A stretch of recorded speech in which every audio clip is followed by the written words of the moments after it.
So now what do I do? Well, I guess there's only one thing. There's something I'd like to know. Are you real? Can you feel? Hi friends and Prairie Vintage, my name's Linda. I'm an energy intuitive reader here on YouTube. I use spirit and my intuition and tarot to communicate energies to you guys, fabulous viewers. If you guys are new to this channel, welcome. I am so thrilled to be here. For those of you guys returning, I'm so grateful and I can't wait to get into your reading. You guys are all very safe and welcome in this space with me today. Today's reading, we'll be taking a look at the energy coming towards you. Okay, this could be a person, this could be a situation, this could be a circumstance, this could be a world going on internally, okay, or externally. So apply it as you see fit, but don't force any of these messages to fit, okay? So we're all in different places in our timeline and the time is not linear, okay? So I don't know if this is something that you're currently sort of going through or something that will be coming in the next week or two, okay, or something going out of existence. But I am asking Spirit for sort of the immediate energy that's coming into existence for you in which you're needing to know about, okay? So keep an open mind, but don't fix it to one sort of specific timeline. And it's absolutely okay to not resonate with every single reading. Okay, so if the messages doesn't resonate, then it's probably not your pile and or your reading. All right, but I do hope that this connects with all of you guys. And thank you so much for all of you guys for being here. I'm so grateful, and I can't thank you guys enough for your support. And I've been trying to just recuperate my energy. It's been very weird. Drained. Okay, like I'm literally losing hair, like a lot of hair. And I don't know if it's from channeling, stress, whatever it may be, but I'm just trying to regenerate my energy is really why you haven't heard from me. But I do plan on specifically for the memberships, you guys are also appreciated. I can't even find the right words to tell you guys how grateful I am. And I do really love that you guys are all here, and I hope that I can deliver for you guys some more in the near future. All right, so beautiful people, this will be a pick a card reading, and we'll be using the psychic reading cards for the options, and we will be doing 3 cards from this deck.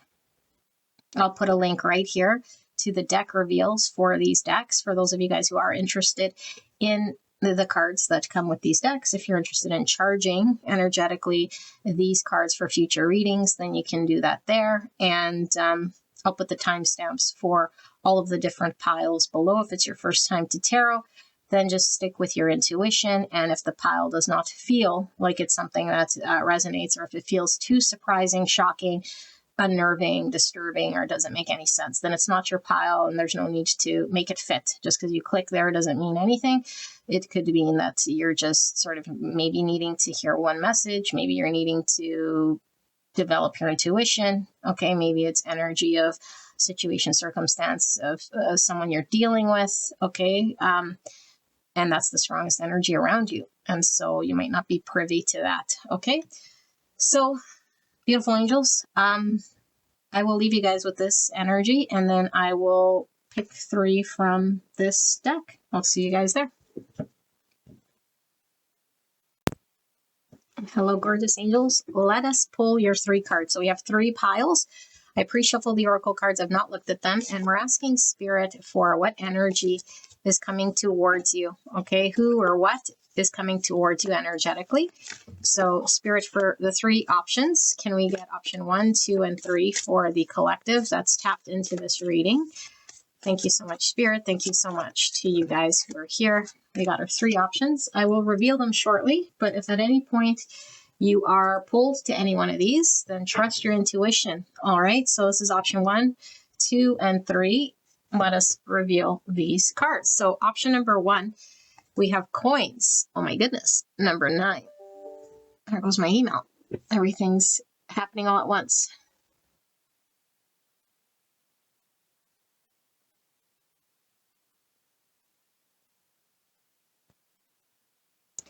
All right, option number 2, we have white light with 36.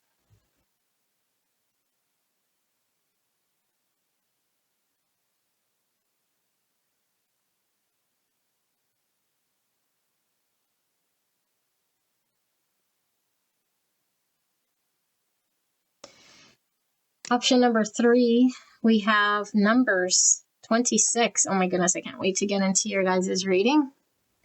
All of you guys.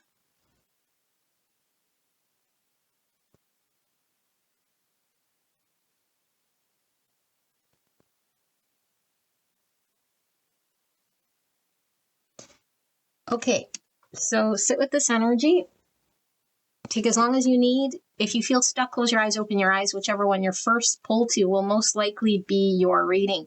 Remember, it's absolutely fine to be pulled towards energy of people around you, situation, circumstance, and it's not be your specific energy belonging to you. Okay, so don't assume what you'll see here, but do not force any of the messages to fit. Okay, so I'll leave the video running for a bit and I'll put the timestamps below and I will see you guys at your pick.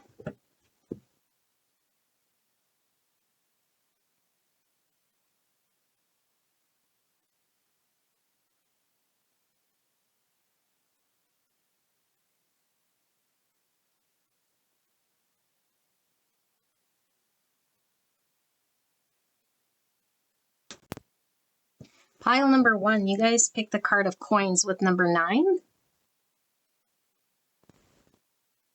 And so we're going to get into the energy of, or the reading of the energy that's coming towards you. Okay, like I mentioned in the intro, energy is not fixed in a form, it's not linear, and so the time could be very fluid here, but we're asking for the immediate energy that's coming towards you. Person, place, thing, situation, circumstance, could be internal energy, could be energy of people around you. Keep an open mind, okay, but do not force the messages to fit. If it doesn't resonate, it's not your pile. Best way is to sit through this card layout, which I have pre-shuffled oracle cards. I've not looked at these, and we'll lay these out together. If you are in tune with your intuition, then you can go click straight away on the channeled message. This is included for those of you guys who are working on developing your intuition, and this is the best way to do this. Okay, so we ask Spirit for the energy coming towards you, and you guys pick the card of the coins, number 9. So I was seeing the 9 of Pentacles here when we pulled this, and the 9 Pentacles is the self-sufficient card. So it's like you kind of coming up on your own, having the resources, having the financial stability, having whatever it is that you are needing in order to set yourself up to feel confident in your practical world. Okay, so the email I got when I pulled your card was my subscriber list for, I don't know, I think it was my website email address listing of my clients. And so I don't know if you're looking at maybe starting I don't know, a business. Maybe it is like a platform of sorts. So maybe you have like subscribers or followers or clients that you're wanting to do, or maybe you're needing the right platform or something about the resources, maybe financially, and maybe something's not taking off here. Okay, so we'll see what the energy is coming towards you, but that's initially what I was getting here was like a 9 pentacle. So the 9s are all about fruition, completion, fulfillment. The coins could definitely be financial, but for me, this is always like the wealth, which whatever wealth is to you. If wealth is, safety or the people around you, your geography, maybe where you live, your workplace, your career. This could be a lot of things here with the practical world. Okay, but wanting to see it in the 3D, I feel there's like a desire to have it in the 3D. Okay, maybe you're wanting it to reflect in the 3D, whatever you've been working on spiritually, potentially. Okay, so let's take a look and lay out these cards. So we have the trickster. Oh my goodness. So we see a wolf here and a winter scene. So right here in Canada, it's winter. It's outside my window, pretty much looks like this. Okay, so it could be giving us an idea of like timing. So you don't have to have snow or winter where you are, but I do feel it's giving us two sort of indications. Okay. Well, a few. One, it definitely could be snow or winter and look like this out your window. Take this confirmation. But I do feel like it's telling us it's like right now. Okay. Like, which is what we asked for. Like, what's the right here right now? And like I said, my window looks exactly like that. We're having a blizzard here. Okay. So, well, it stopped snowing, but we were having one yesterday. And so I do feel it's like an immediate right now message, regardless of when you click on this video. And then we have the trickster, which is like it's like a reverse magician energy for those of you guys who read tarot. Okay, because it could be somebody who is like trying to self-serve themselves at the expense of maybe others. Okay, but it could be you're trying to strategize something here. Okay, maybe in business, maybe against the competition or something like this,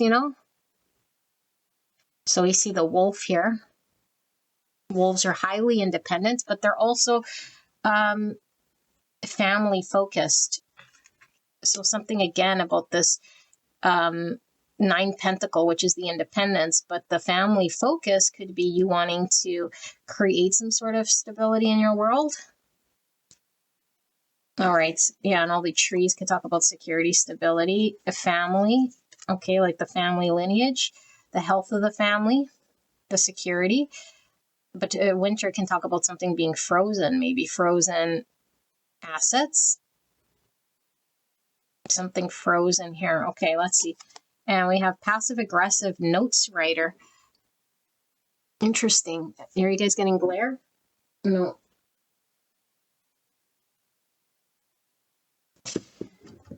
Funny. I know a lot of people who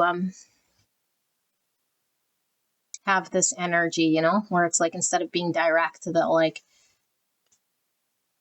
in an indirect way sort of do what they want or they say what they mean. That's this trickster energy to try to get an outcome, but maybe with the path of least resistance or to not take the heat. So it's like, I'll do this, but I don't want to take the consequences of it. So I'll try to do in my best ability to still get the outcome I want without the consequence attached to it. Okay. Or minimize the consequence attached to it. That's this trickster energy I feel here. But the note is some form of communication, something being read. I'm also getting something with the plaid here, like it's almost giving me like security blanket, and also the red's root chakra, which could be the need to feel safe. So the security blanket, again, this nine pentacle, I need to feel safe, secure in the 3D, protect ourselves, maybe not want to be left without safety, security, or financial stability here. Passive aggressive notes writer. Okay. Fascinating. Then we have glow. Oh my goodness. Glow cream. It says renew, repair, smooth, soft, subtle, grow, and silk. So is this like a glow up of sorts? Like this is the program that we invest in order to become what it is that we want. But we have to follow a routine of sorts. Skincare routine. Glow up. Okay, the sign of Aquarius. Wow, genius to experiment with, the discoveries of and resulting from the eccentricity of. And in the shadow, it says your vision. What's new about and different about. Use an unconventional way and, well, maybe I was reading the shadow. No. They're both sort of just expanded ways of the sign of Aquarius. Your vision, what's new about and different. What's new and different about. Use an unconventional way. Genius to experiment with, the discoveries of and resulting from the eccentricity of. Okay, interesting. Is this like a creative business idea? Maybe taking the least amount of impact here. Maybe it's requiring you to risk some form of financial investment here, and you're not sure whether it'll pay out. The sign of Virgo. Wow. Okay. So serving others, the details of do what you must do, and then methods for the healing power of the analyzing of and resulting from the perfectionism of feeling the servicing others. There's something of a business here. I feel this is feeling very much like this thing you're trying to set up. Okay. Wow. No guns. I don't know if I could show this. I think I can. If not, then oh well. I'm showing it anyway. So it's pointing to the past. Not taking aim in the past or something like this. Do not enter. No violence. Okay. We have faithfulness with the doggy. What kind of dog is this? A St. Bernard? Looks like one. Okay. Dogs are all about friendship, loyalty, maybe a loyalty to your fan base or something like this again. Or what creative ideas are you being loyal to? Okay, and then we have the three people here, and one guy has a cane and he's pointing to the future. So canes could talk about something going very slow or having like a painful process that we go through, or we experience a lot of challenge, but it's like slow and steady. And I'm getting the three people here, which is kind of giving me a 5 pentacle energy just from the look of this, but 3 cups as well, which is 2 opposite energies. 3 cups is celebration or network of people or friends, but the 5 pentacle could be feeling left out. Yeah, because of all this dark cloud sort of energy that's going on behind them. But unlike the gun pointing backwards, is pointing forwards here. And it feels like an elder here or someone with wisdom. It's giving me hermit energy as well, which we have Virgo here. It's like through the wisdom of understanding is pointing in a direction. Okay. Then we have these 2 people and they're embracing. So it's giving me this servicing others.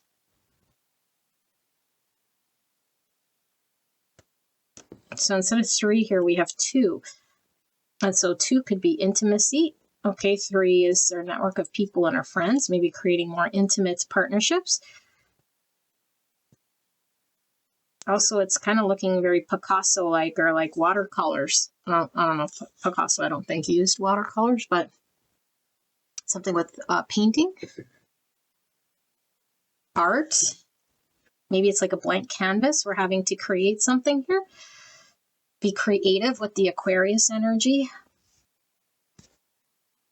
Okay, we can be getting the masculine and the feminine as well. So something about balancing maybe these 2 aspects of self, because the masculine would definitely take action and be more outwards. Okay, expansive energy when it comes to doing and mental thought, whereas the feminine is more like fluid and receptive. Okay, but that's the servicing others, I feel, is this caring, loving, sort of compassionate energy that comes with the divine feminine. Okay, let's keep going. We have this eagle soaring, and then this person with the shadow behind them on this cliff edge.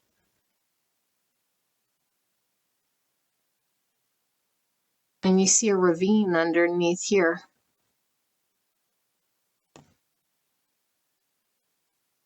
So is this an eagle or a hawk?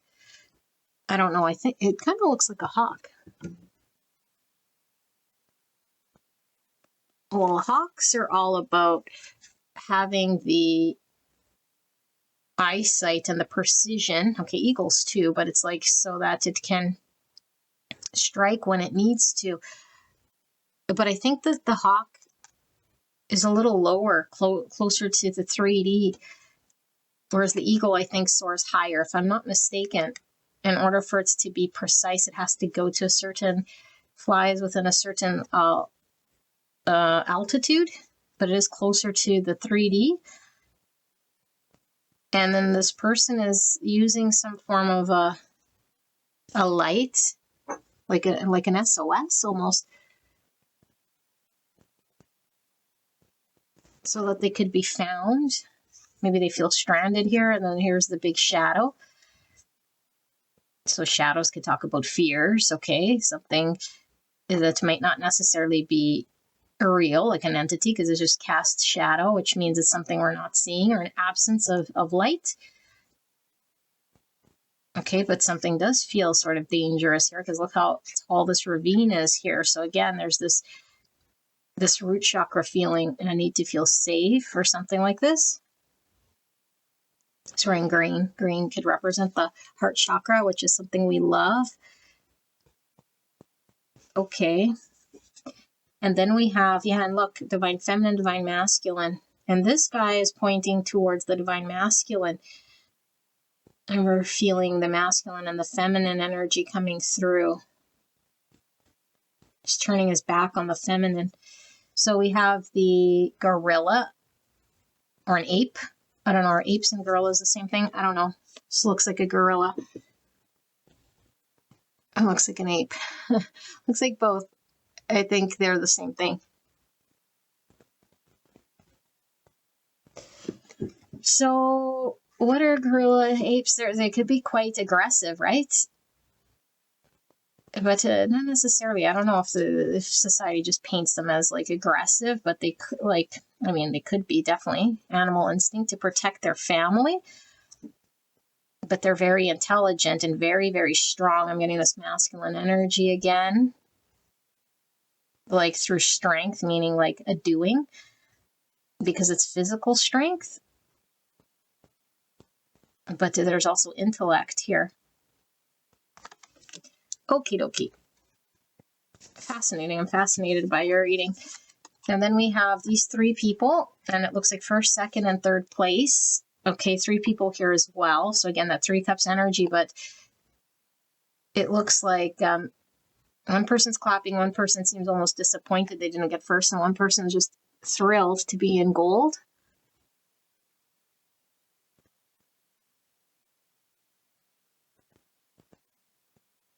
It looks like he's clapping anyway.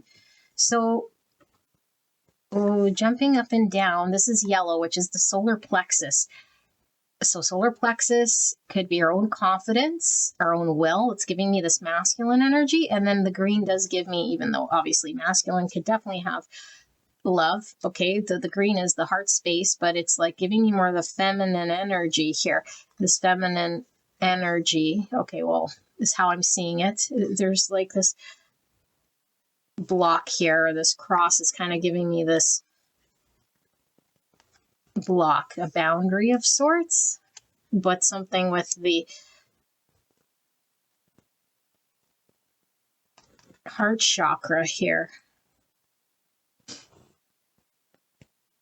Gold or bronze? This is gold, but I don't know. I'm getting lots from this energy. Let's keep going.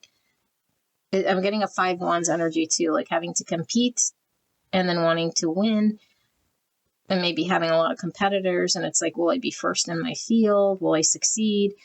What's the competition? Okay, and then we have these 2 people. This came out in a reading I did not too long ago, and they look like they're fearing shadows above them. They look like they might be hiding somewhere.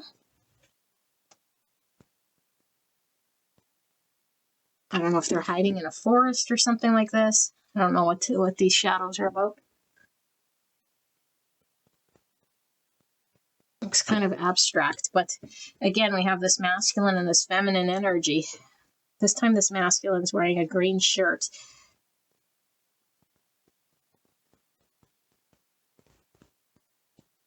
Instead of standing on it, wearing it. Okay, so green again, the heart chakra.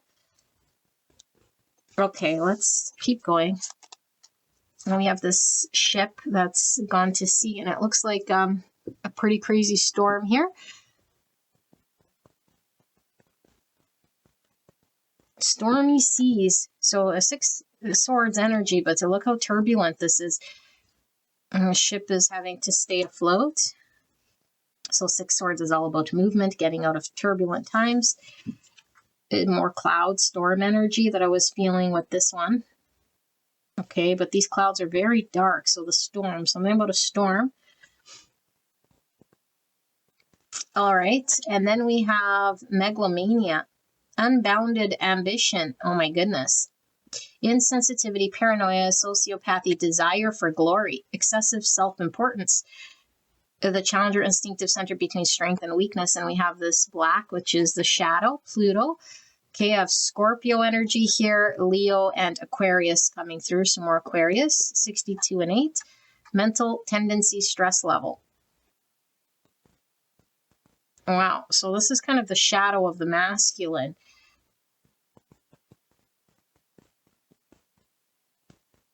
As I'm seeing it, like in this energy, sorry, in this reading, okay? Like the shadow of what I was seeing here. We were seeing a shadow here. But yeah, it's like success at what cost here, because a trickster might not be upfront about something here. Wanting glory, excessive self-importance, so some form of like physically, that physical energy again. Maybe we're forcing something, strong-arming something to come. This looks like someone in royalty here. All right, 62 and 8. So 8 is all about movement, change, attainment. It's also a star energy, because that's where we were getting the Aquarius. So stars are wish, our vision of something.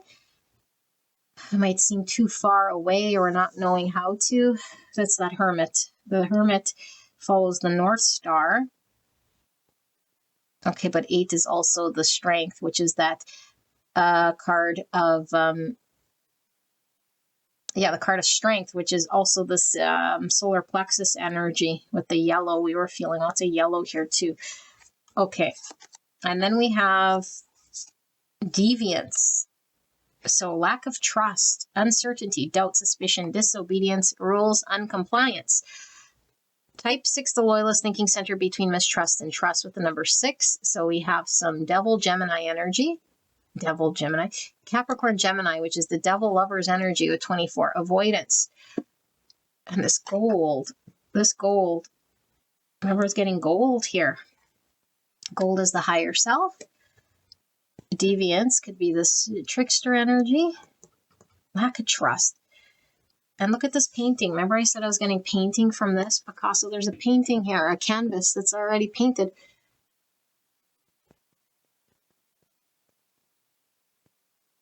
Okay, and this guy's wearing red. He's red here, and he has the plaid. The red is the root chakra, like I said here. Okay, so let's keep going. Now we have faith. 105 and 6 here. 6 is a master number. Service is a source of joy in which one pours from an overflowing cup, not martyrdom.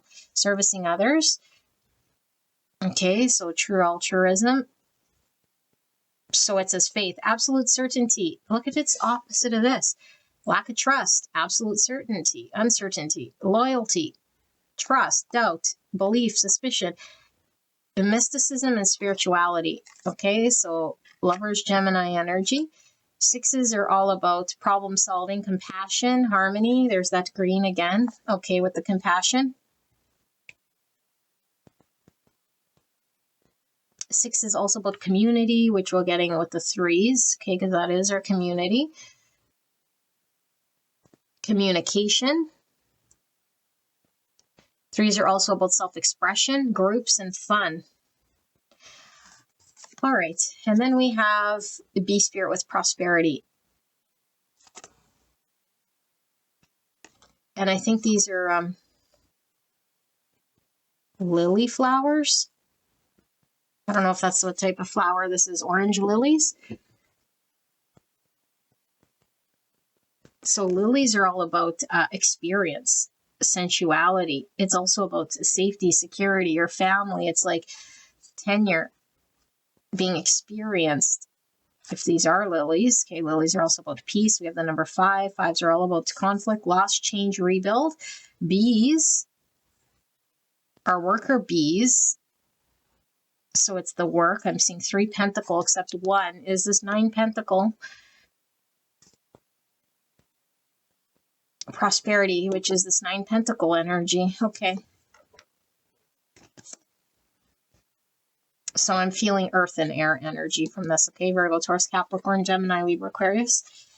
So lots of Aquarius, some Gemini we were getting with these sixes. And then we have enlightenment with a number 12 and 3. So 3 is about relationships, initial success and growth. 3s are, like I say, communication, self-expression.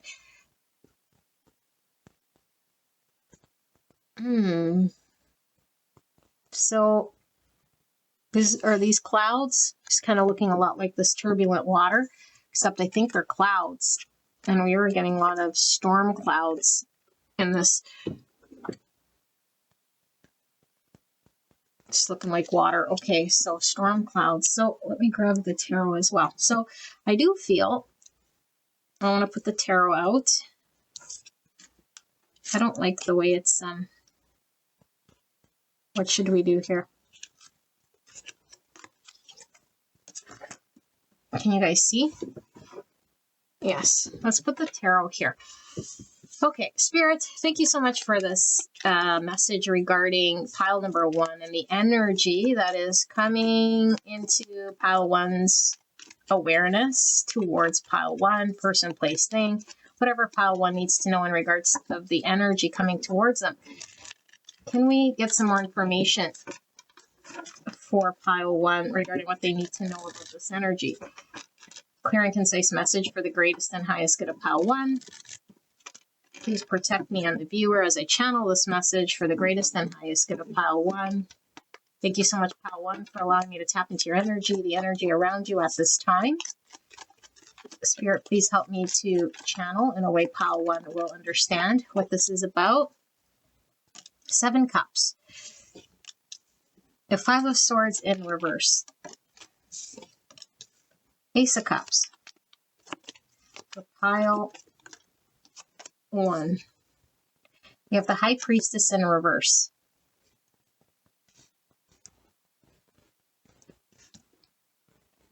I'm not sure if I should go in a row here. I'm feeling it like this. The 3 of wands in reverse. And why is this ace of cups here? The 6 of wands in reverse. Wow, okay. And then we have the 4 of swords. And under the 4 swords, we have judgment. Look at the clouds in reverse. It's under judgment. We have the Queen of Swords and Queen of Swords of Gemini, Libra, Aquarius. Okay, I'm going to grab a wand and then we're going to begin to channel. You guys can skip ahead and the timestamps are below to get into your reading. Are we in frame? Yes. All right.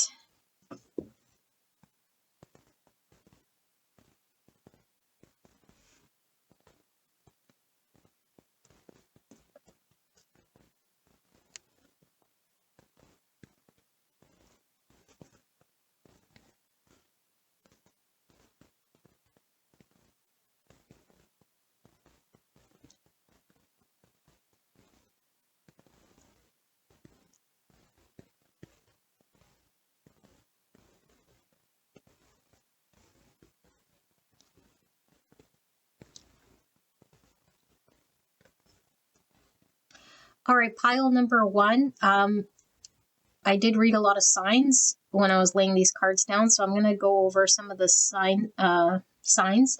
Okay, could be your sun, moon, rising, could be prominent in your birth chart, or could just be the energy of this reading overall, but it's for those of you guys who want confirmation. Okay, so we have a lot of Aquarius and Gemini and some Capricorn, as well as some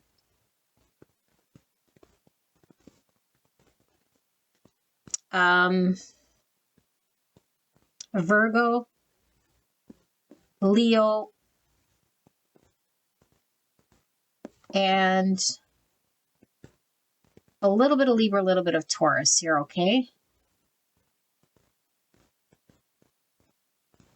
Now, yeah, and some Scorpio as well. Yes. Okay. I guess we could have a little bit of Aries, Leo as well. Sorry, I'm just seeing with the masculine energy here. Okay. Yeah. So This energy, like I say, it could be your energy around you. I'm going to read this as your energy because it does feel like your energy. I feel like for this group, this is about you having a vision. And I feel like you know what you want to create. I do feel like this is all talking about your energetic investment and confidence in trusting your vision to create something. Okay, it feels like it's a business of sorts, okay, but it doesn't have to be like a typical business per se. It could just be your understanding of your future and where you want to invest financially, energetically, commit to something here about you're going to put something together here, okay? And I feel like your biggest challenge is coming through as yourself. Why? Because I feel like there might be some doubt in regards to your capability, or you're projecting what might happen or what might not happen. And then you are holding back or believing more in that energy that it won't, it can't. Okay. And we might be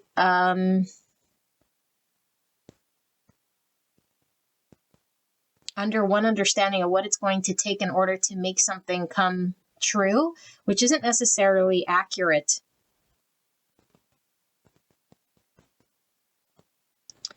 So I feel like there's a lot of different messages that come through here, but I feel like it's all relevant here. Okay, one, I feel like everybody here wants to have success in regards to if I invest somewhere financially or practically that it's going to produce. Okay, and Spirit is saying there's a guaranteed ability for you to have success here. Okay, but I feel like in order to get there, we almost have to surrender to what the process looks like. I feel like, for one, we might be too hung up on what it should look like. So maybe it's like, I should have some form of a glow up or have the success that looks like this. And we need to wipe that away. Okay, not that we're not intended to have success here, but I feel like if we're really attached to and pegged to what that success looks like, we've already limited a lot of the doorways in front of us. So Spirit is guaranteeing there's going to be a lot of doorways in front of you. You don't know what they look like. Oh, they're very specific to your journey. And if we are under an understanding of what it should look like, how it's going to come, who we're supposed to work with, and what niche it's under, then we've already missed a lot. Okay. And so I feel like the challenge we're going to have if we keep forcing our will or way down one path is that we might not be experiencing the results that we're wanting. And Spirit is saying the only reason why we would not experience what we want is if it's going down a path that it's not really intended for us. There's a path here I feel is destined. I feel like it's been guiding you. Okay, for this group, like this isn't just, I wish I were richer or had some purpose. This is spiritual in nature, okay? Like it's very spiritual. We have faith here. And so you've been divinely guided and called to something very specific. I think you'll know it's like it's your calling, it's your niche. It feels very intense here. However, what you shouldn't know is how it's going to develop. It's very much in Spirit's hands, okay? But it's going to flow through you. And it's going to be very different than how you're imagining this thing. And I feel like you might be trying to finagle your way through what you think is you're needing to sort of do here. Okay. But the more you sort of do that, it's like where we're not in flow with where the universe wants to pull us to. And so there could be this two sort of energy, like, you know, when we really want something and it's like, well, if we were just willing to just give up at the first sign of trouble, then obviously we didn't want it, right? But also there's the energy and the messaging of if it's like completely like resistant, then it's like it's not meant to be. And so the universe keeps sort of protecting, putting divine protection in front of us by all of these obstacles. And so which is right here, you know? And this is where we could be getting sort of lost. So Spirit is saying there is the groundwork that needs to happen here first. Okay, the groundwork that needs to happen. And so the groundwork that needs to happen, Spirit is trying to prepare you. And I feel like the people and your environments in which you might have been trying to work with, there's not the right path for you at this time because it's not aligned with where you're being called. So this journey, I feel, is going to be one of you being prepped in order to be aligned with the right people, places and things and environment here. Okay, but I feel like there might be a lot of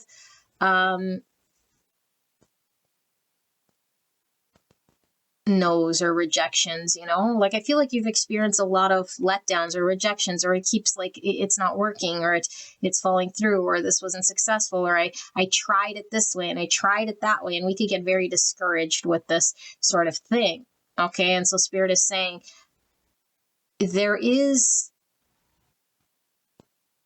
only one sort of destiny for you, purpose, okay, which could have a lot of different sort of paths to get there.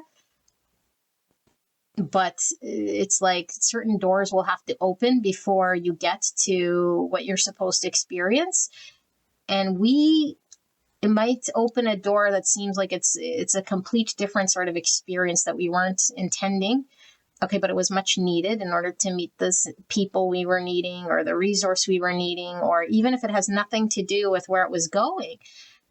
And so it could be very frustrating when it's like, I don't know what this lesson was for, or I don't know why I'm like doing this or feeling stuck here or going in this other direction, and then wanting to fight or resist and seeing the vision elsewhere and thinking like, I'm wasting time, or I'm not doing what Spirit wanted, or why is it that, and we could get really lost in that. And Spirit saying everything is sort of for a reason, because in that experience, you will meet someone or have the conversation or open another door or have the lesson learned that is needed.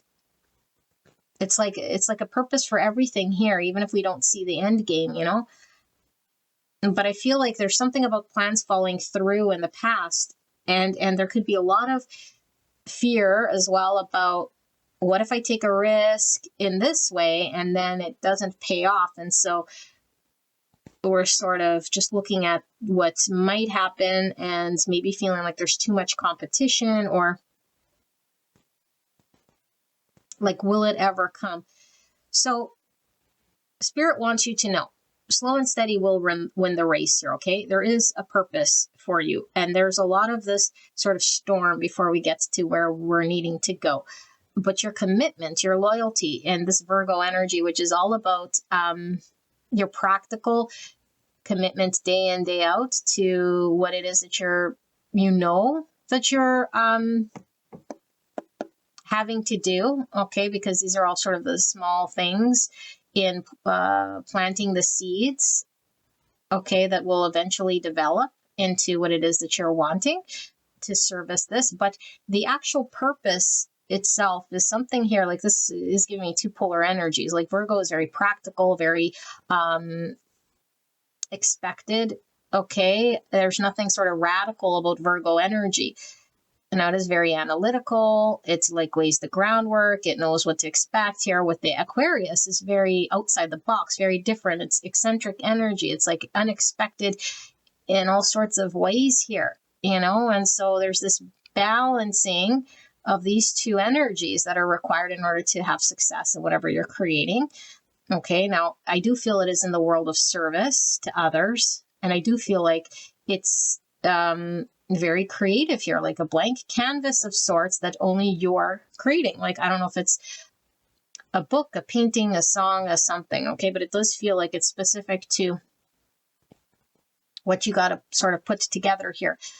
And on the way here, we battle the need to like want the safety and the security and have the fear of like how it would come about and what we might have to invest or risk. And then we might go down this path. And so Spirit is saying, allow yourself to, like, with this passive aggressive, remember when I was laying the cards out, I said sometimes we're like trying to go around certain things and have certain outcomes. It's like if there's a direct path, then allow yourself to go down the direct path. If there is a resistance of sorts or something not working out, I feel like Spirit is saying that would be divine protection, so that you don't go in a certain direction that's not really necessarily meant for you. But if it is something that feels like it's not, directly related to what you're thinking, but it's guiding you in that direction, trust that the universe is guiding you to experience something there, even if you don't see what the immediate result sort of is. You're not seeing what the immediate result is, but it will be shown to you here. Okay, I feel like this is all about you essentially laying the groundwork here of a business idea or your creative ideas, but it has to be cultivated mentally so you can have the clarity when you're putting something together here.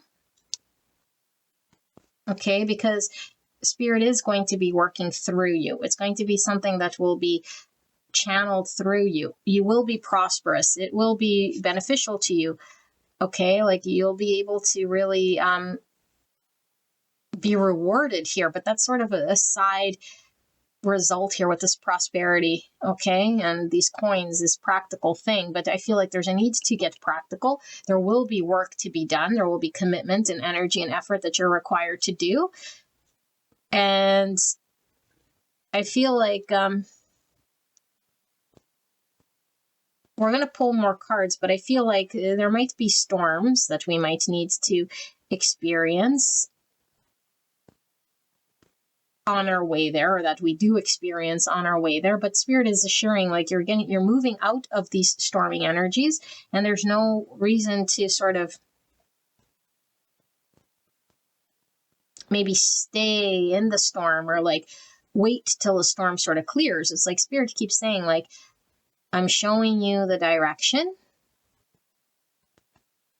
There's a rescuing coming in here, sort of almost like an SOS, like you're being rescued. Okay. And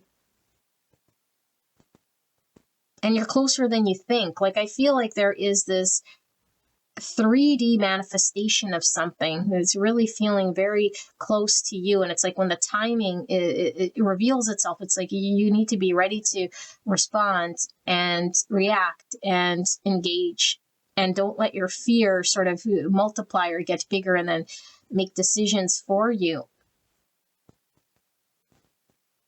I feel like you're being moved away also from your existing community. So if you do have an established workplace, I feel like this is shifting. Yeah, I feel like if you have a certain clientele maybe that hasn't been working for the type of business, it might shift or change. Like, I really feel like, because I was getting this hermit energy also with this Virgo here, and this guy with this cane was giving me the Virgo energy. It's kind of looking hermiting. And then this Four of Wands, which I know isn't Virgo energy, but it's like reflecting, taking the stillness here so that we can see something or understand something. Okay, I'm getting a lot of Mercury energy, which is the ruling planet for Virgo. And you see the Queen of Swords here, which is ruled by Mercury with this Gemini energy. And so it's like the idea or the thought gets solidified in some way through adversity, through the storm, through the challenge, because I feel like there could be, again, like people that don't understand you or get the vision, or they're not supportive, or if something falls apart or has been falling apart and you've been feeling stuck, it's like this isn't expanding here. It's not moving. And you might feel like, I just got to scrap this whole thing. But Spirit is saying you will have success in the field in which you're being guided to. Listen to the guidance here. And so this could definitely serve as an affirmation that your loyalty and your commitment to Spirit and your trust and your ability to get very still. Look how still she is. And she's listening to her spirituality and her belief in order for the messages to come and become channel. This is mysticism and spirituality. So she's very still in order to hear what she's needing to hear in order to do what she needs to do. And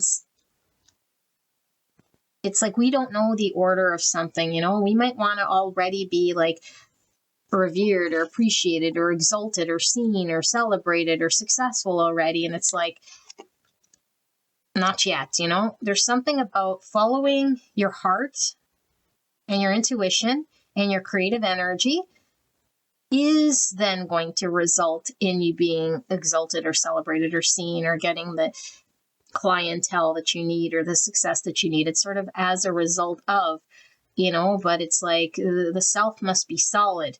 The creativity must first be flowing here. And we were getting 66 from these two, okay, and 66 is this service as a source of joy, in which one pours from an overflowing cup. Okay, so our cup needs to floweth over, overfloweth. And with this trickster and this passive aggressive notes writer, it seems like I feel like that's your energy. I feel like there's something about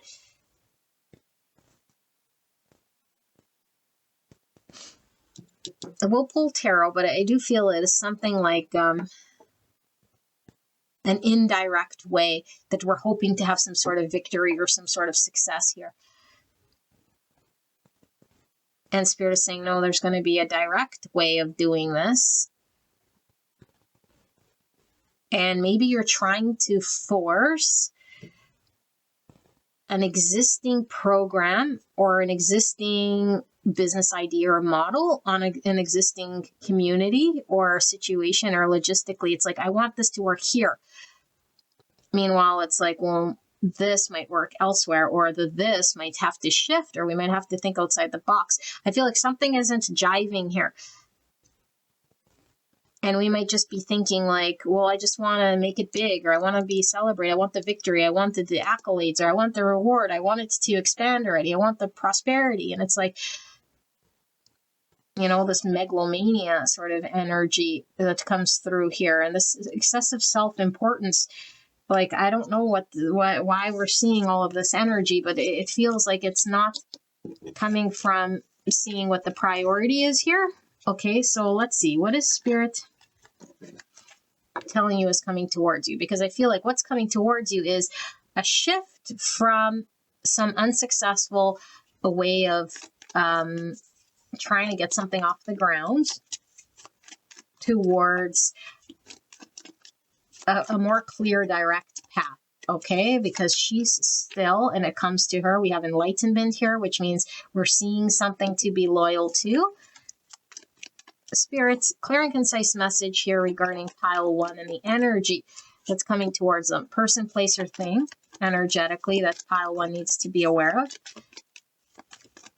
Can we clarify any information here that isn't clear regarding pile 1 and person, place, or thing that is coming towards them? Let's leave those here. I do feel there's one more here. What is the energy coming towards pile 1? The Hangman. It's this enlightenment energy. His hands are tied. Pisces. Okay, and then we have the Three of Swords in reverse. We have the Nine of Cups. Emotional fulfillment, the Queen of Pentacles, there's the resources, the Five of Swords in the exact same spot again in the reverse. I'm getting some Scorpio energy here with the skull and the Tower and the Star in reverse, Aquarius energy.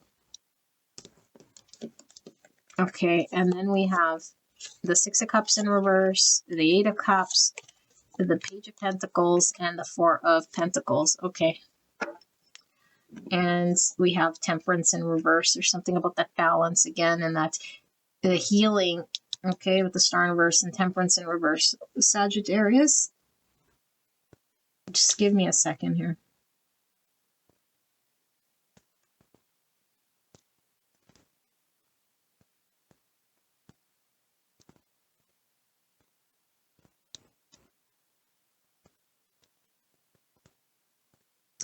Okay, interesting energy. This will make sense to those who it's needing to make sense to for this reading to apply. Okay, but I feel like this is the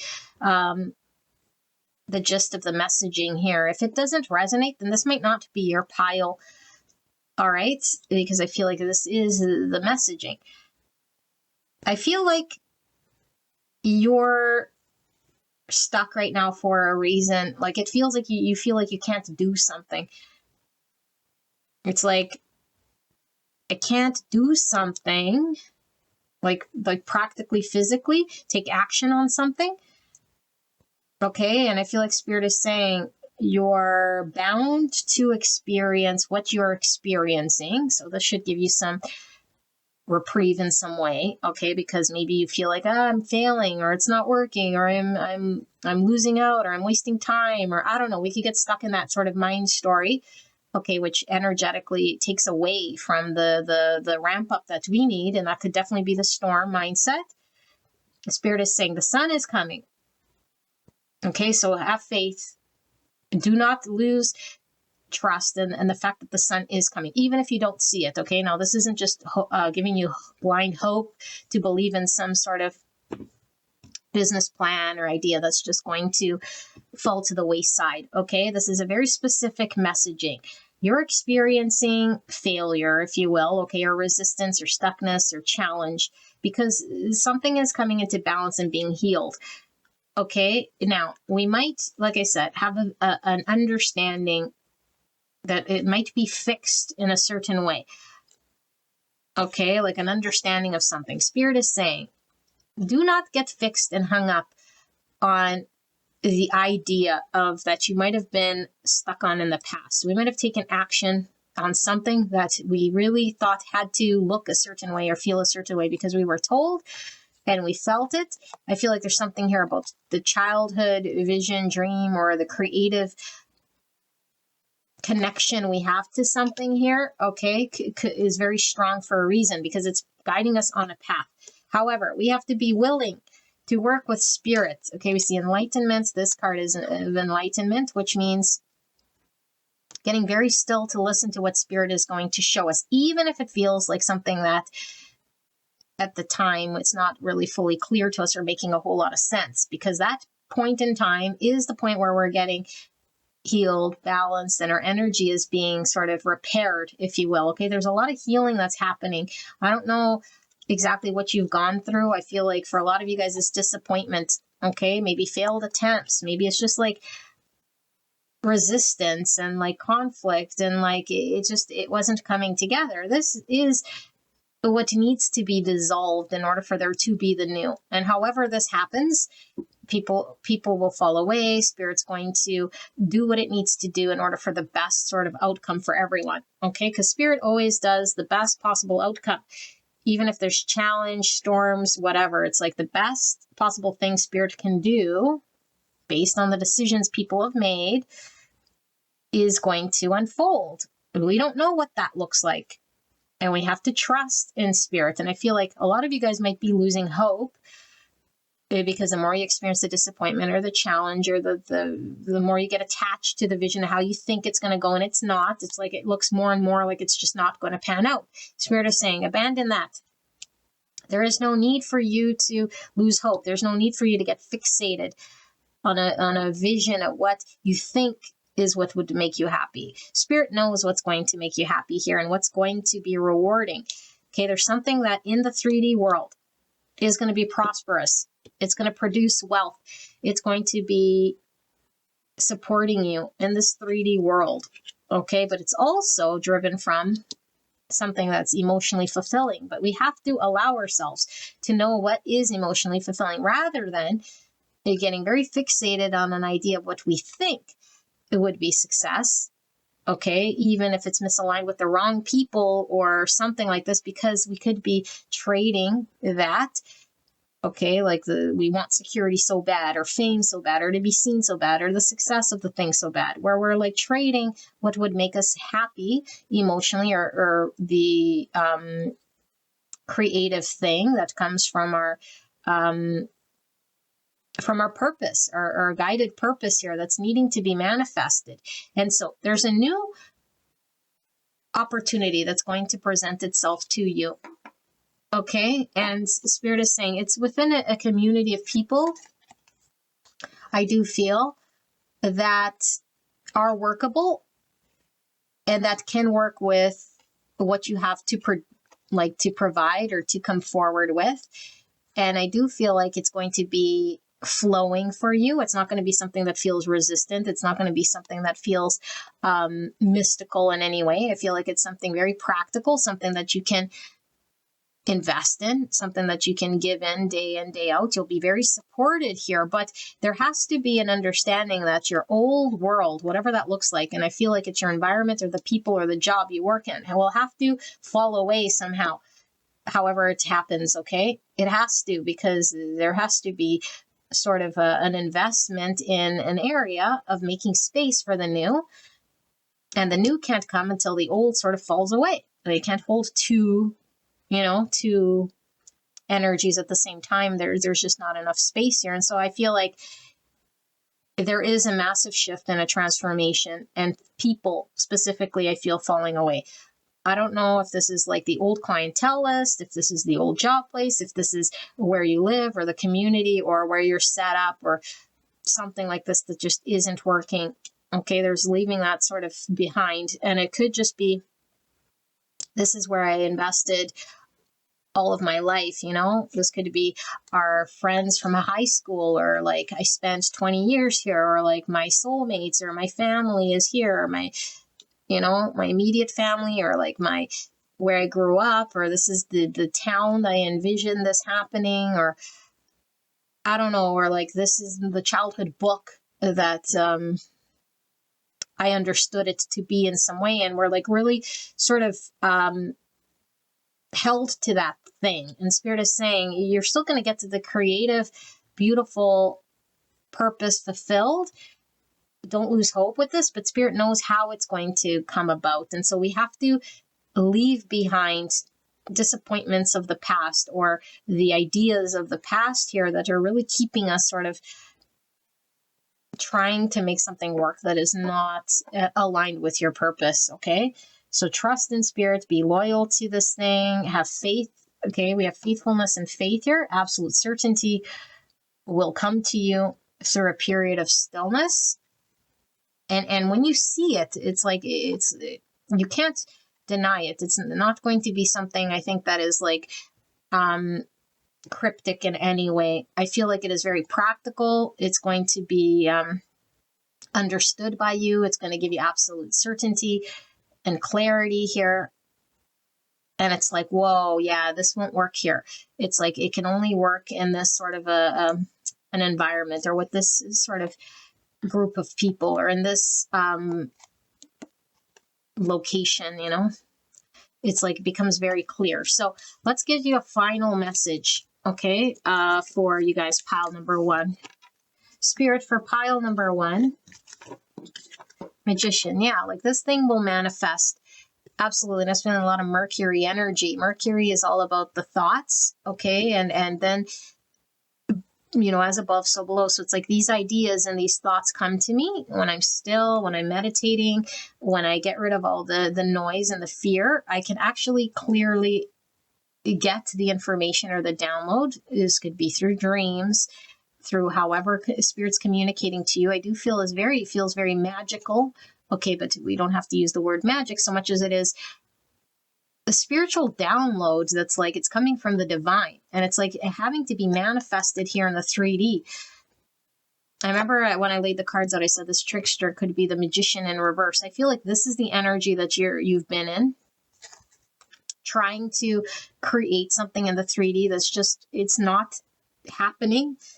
And Spirit is saying this will manifest in the 3D. This will be something that you'll have all the tools to create. Okay, and this is like all the elements are sort of involved here, because the magician has all the tools. And so what's all the elements? It's like all the resources that you need, creatively and practically here, and the ideas that come with the sword suit.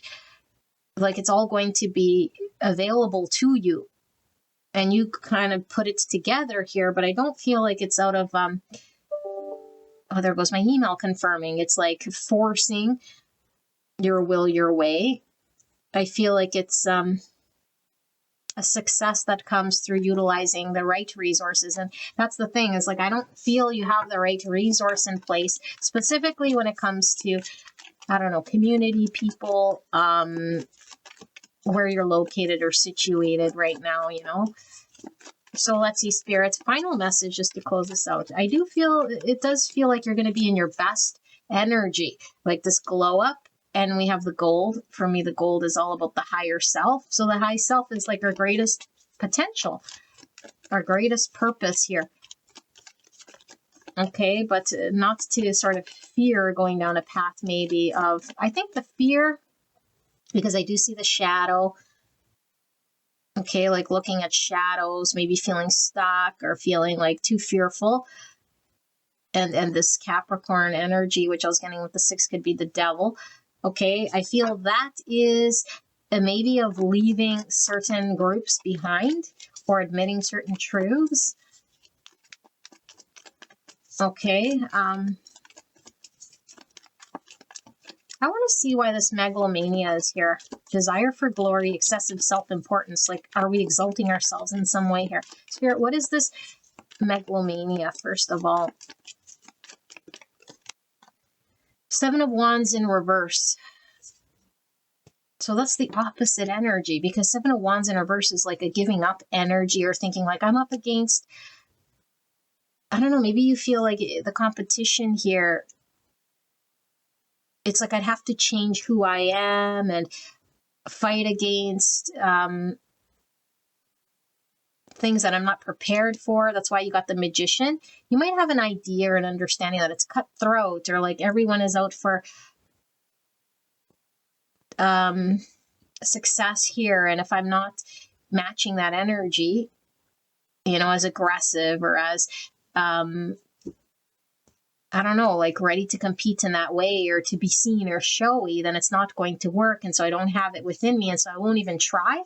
That could be your shadow thought. What keeps you sort of saying, well, I'm not this like aggressive person. Okay. So you don't try, or you just think it's too many hurdles or too forceful, or maybe this is your current environment. Maybe you're dealing with people already that you're like, have to compete with this. Let's just pull one more. What's with this megalomania? Page of Cups in reverse, at the expense of our innocence, or like what we truly feel in our heart. And then maybe feeling like, a fish out of water here. It's like, I'd have to be who I'm not here to compete with these people, or to create something here, or where you are. Maybe you're working with a bunch of people who are like wanting stardom, or like are cutthroat in some way. And it's like, I can't just let my guard down or be innocent, because I'd be taken advantage of. And maybe you need some form of, what's it called? An agency, that doesn't take advantage of you. Maybe you have fear of being taken advantage of. Let's see, why is this 8 here? Or this gorilla? What's with this ape or this gorilla in context to this reading, Spirit? The Knight of Wands. So this is like an energy of feeling ambitious, going after it, having the fire to pursue something here and stop at nothing. It could be a little reckless too, the Knight of Wands. Why is this gorilla here? It's like, I have a passion and a desire, but I don't want to just necessarily be reckless about how I go about it. The World in reverse. So we close something out. That's that 8 of Cups. I need to walk away from something here. You could definitely be in an environment, where it feels like you're forcing yourself potentially to make something work and it's misaligned. And it's almost like you could burn out if we're going down a path that isn't aligned. It's like, well, I'm afraid it'd burn out, or like it might seem exciting, but then it's like I gotta fight all these people, or like be one of the stronger ones in some way. And it's like not necessarily where this opportunity is. So there's something about closing out a way that you're doing it right now. Let's see, one more for this gorilla, or this Ace of Wands in reverse. Yeah, burning out, or like the idea goes nowhere, or it's like it sizzles out here. And then I just don't have the passion to do it anymore. This could be, maybe once where you had passion, you no longer have the passion here. It's like, this is no longer for me. The Six of Cups in reverse too. Like, I used to want to do this. I thought this is what I wanted to do. It's actually not what I want to do no more. I don't want to invest in that no more. There's a new energy that we have to allow. So let's see. Let's just close up this reading. Spirit, pile number 1. What am I missing here? A final message, pile 1, in regards to the energy that is coming into pile 1's awareness. Clear and concise message for the greatest and highest good of pile 1. There's that Magician again. Thank you, Spirit. Virgo, Gemini energy. So you have all the tools here to create the magic. Okay, the Three of Wands in reverse, which you got in your last round, the Six of Pentacles in reverse. So something feeling like it can't expand there no more. It's like a dead end, or like you invested maybe a lot of time or energy, did the groundwork. It's like, but it doesn't expand. It's a dead end. It's not paying me enough. It's not, I don't want to just keep investing in something that isn't rewarding financially or practically. It doesn't give to me. Maybe emotionally, it doesn't do it for me. These people aren't collaborating with me. I cannot no longer sort of keep invested there. Yeah, the people, the network of people. I want to be celebrated, seen. I want us to come together. I want it to be something where creatively we're of the same mind. And it's also like the Three Cups could talk about a pregnancy, but I feel like the pregnancy is like birthing an enterprise or a business, or like if it's your business, it's like, there goes my email again. The community that supports you. The community that celebrates you. Why is this Magician here? Yeah, Ten of Wands in reverse, and then the Hangman in reverse. We got to put something down, okay? And I feel like where you are is burdensome. It feels heavy. It's like maybe you're the only one carrying the weight. It's like, I want it to be equally distributed. I don't want to have to carry this heaviness. I don't want to have to challenge myself so much, or like burn myself out. This feels very much like burning oneself out. And Spirit is saying, remember what I said at the beginning. It's like, don't have your mind set on one fixed way it has to be.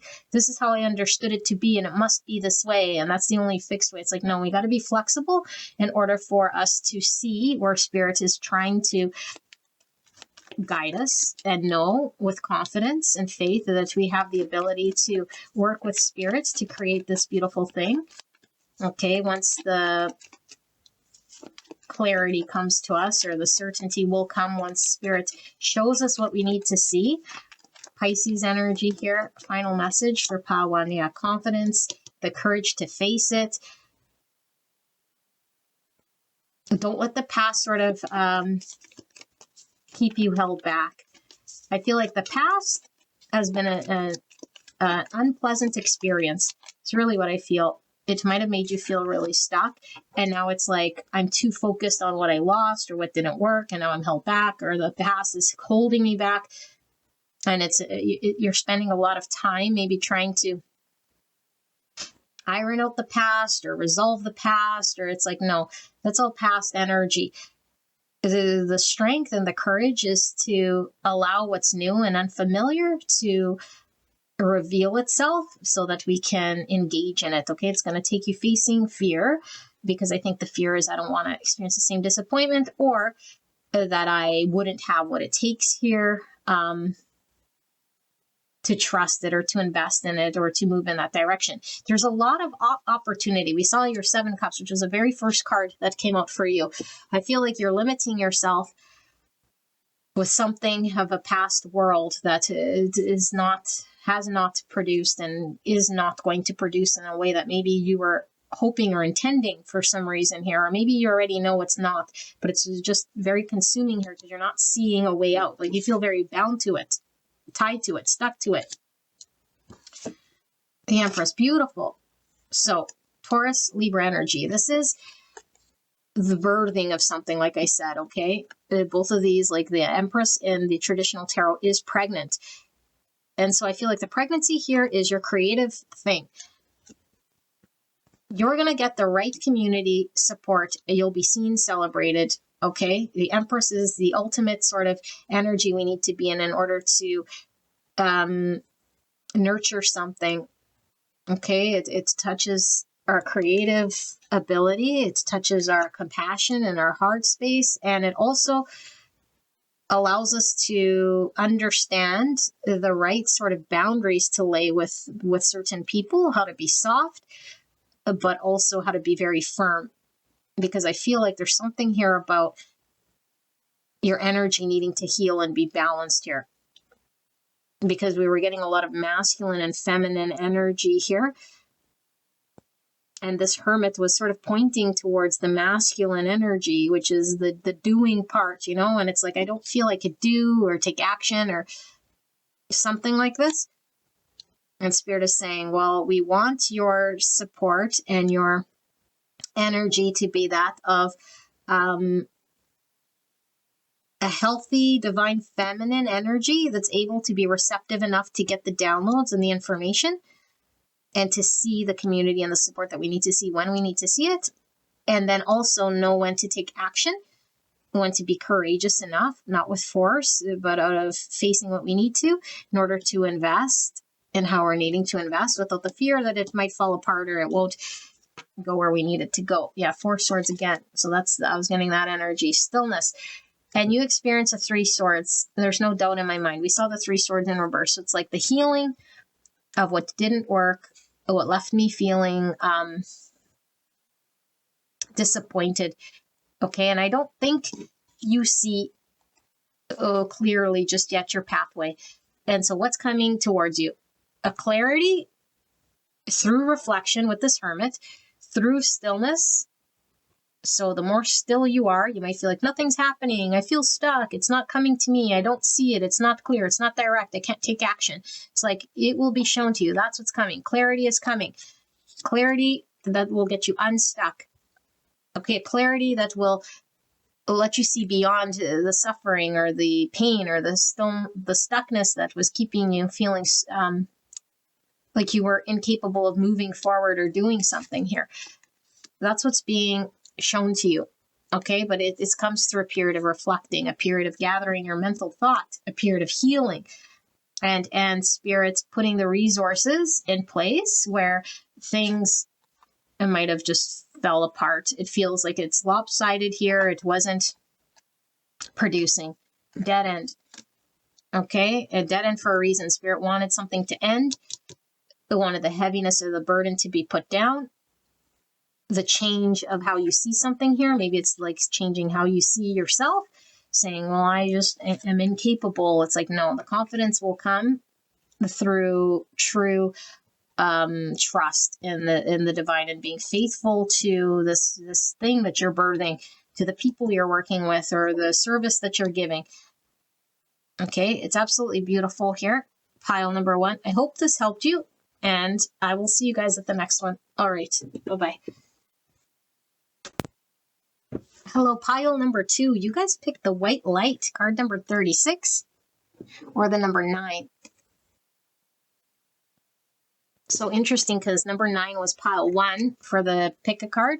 Some of you guys might have been drawn between the two. If you were, then maybe there's a message there for you. I don't know. I haven't done yours yet to see if there's any connection, but it could be for some of you guys. Okay, so I ask Spirit for a clear and concise message here in regards to the energy coming towards you. Could be a person, It could be your own internal world energetically, okay, situation or circumstance, and what is sort of coming your way.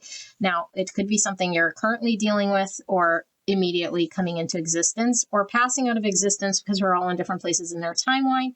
Keep an open mind, okay, but don't force it to fit. If it feels like very old energy, go check out another pile. So what's interesting is I heard the song when I pulled this card, when we were shuffling, the song Enigma, by Enigma, called Return to Innocence. I will link it. It was like really loud. And I wanted to sing it, but I was like, I don't want to distract the other two piles in case they weren't drawn to this, but it's very beautiful. Okay, so return to innocence. What does that mean? Well, white light is purity here. Something very pure here, very truthful, very authentic that comes through here. Okay, we're seeing the wings, so there's guidance here. Now, let's lay out the cards before I channel, and this is the best way for you to develop your intuition to see whether this pile is for you.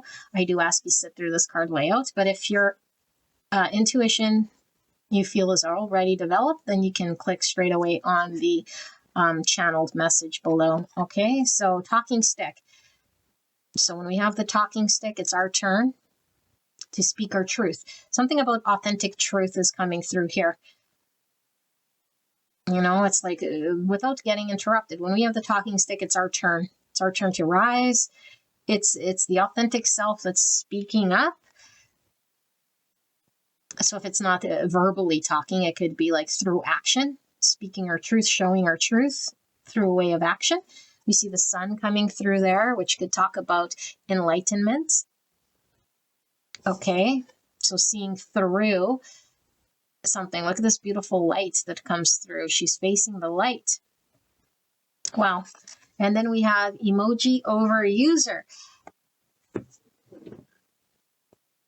So it's a lot of emotion that comes with this,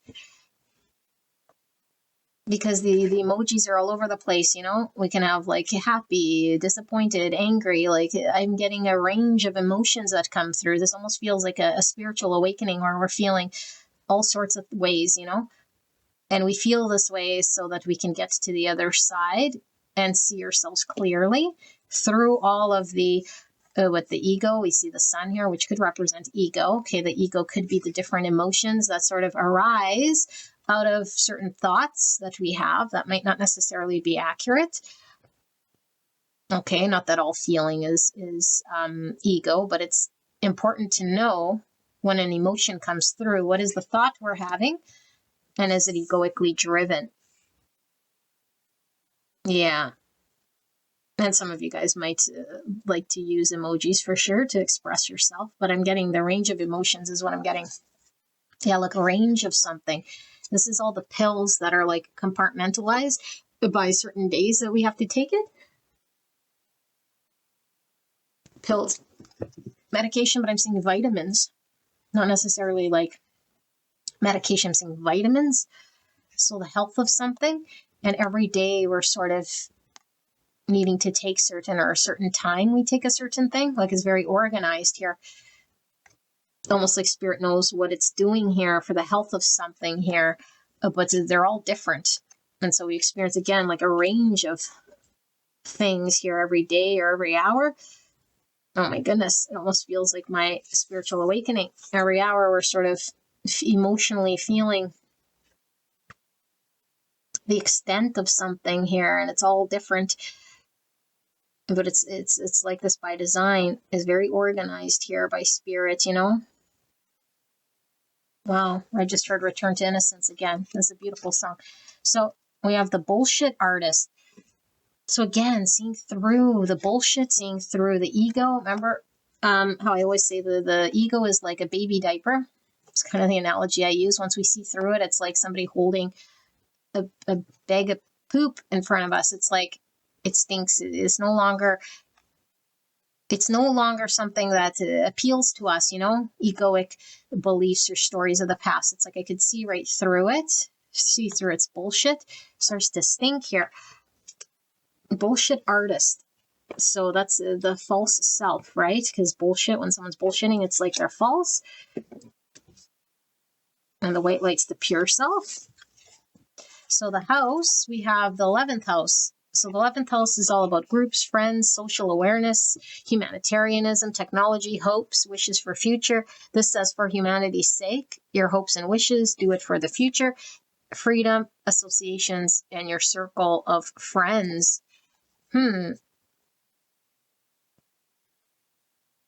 So Aquarius rules Uranus energy, which could be tower energy, the awakening. Yeah, for humanity's sake. Wow. So again, I'm getting this awakening to your pure self. The planet of, wow, the sun, you guys. Sun. So Leo energy coming through. This is also divine masculine. I'm getting consciousness, enlightenment, the creation of, the gaining of respect for or from, things brought to life or light. Wow. Demonstrate, realize, act like a leader. So sun could represent the ego, but it is that clarity, the certainty, and divine light here. Okay. And then we have malady, which is like feeling sick. Remember we said this could be vitamins or medicine, malady, sick in bed. And it looks like the blankets we get at the hospital. I don't know, here we have the white blanket with the blue stripes. So when you're hospitalized, you're sick. You're having to recuperate here, okay? I don't feel this is predicting that you're getting sick. I feel like this is like a dark night of the soul or like a spiritual period of health or pause in some way.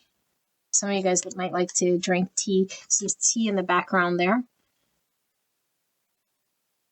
And look at the yellow curtain. So the veil, when we were born into this world, we have a veil. This is yellow, which is the solar plexus, which is the ego chakra. Okay, so that is the veil. It's like the egoic veil that covers through a true seeing. This feels very spiritual. It feels like an awakening of sorts, seeing the true self. Okay, this hand is reaching out to a cactus or like a club that's spiky. And this looks again like, well, it looks almost like a moon, but it's yellow. Could be the sun. It looks like the moon. So we have masculine and feminine. The moon is the feminine, the intuition. It's the emotional body, but yellow is the sun. Here's the clouds. Could talk about confusion. The fog. I need to get clear. Something painful here. Something that we can touch and it feels painful. Okay, and then we have, I think I might need to cover her up, but I'll show her briefly here. So I'm a little rebel here, but it's a man and a woman, and then this guy. Well, I'm going to hold it briefly. Okay, so I don't know if that makes a difference, but I'm going to cover her up. So the masculine and the feminine, and then this guy. He is funny. I'm getting, you know how in the old TV shows, I think they do it in The Office. I don't know. I haven't really watched a lot of The Office, but I don't know if it's in The Office so much, but where they look at the camera and then they they go off script. It's like they know they're being recorded. Yeah, it's like breaking from the dream to face the camera and know that they're being recorded. It's like, I know a greater truth. And then they talk on a sidebar to the camera. Now all of this dark cloud stuff again. We had clouds here, although this is blue skies. This is dark clouds. Some sort of dark night of the soul. Where it once was moon. It's getting clear. but it felt like it was blue skies, and now it feels like dark skies. But it's actually getting clear. It's kind of the opposite here. You know, we got to go through the storm in order to get through the clarity. But we thought we were seeing clearly, but we were really in the moonlight. Wow, there's lots of layers to your reading here, pile number 2.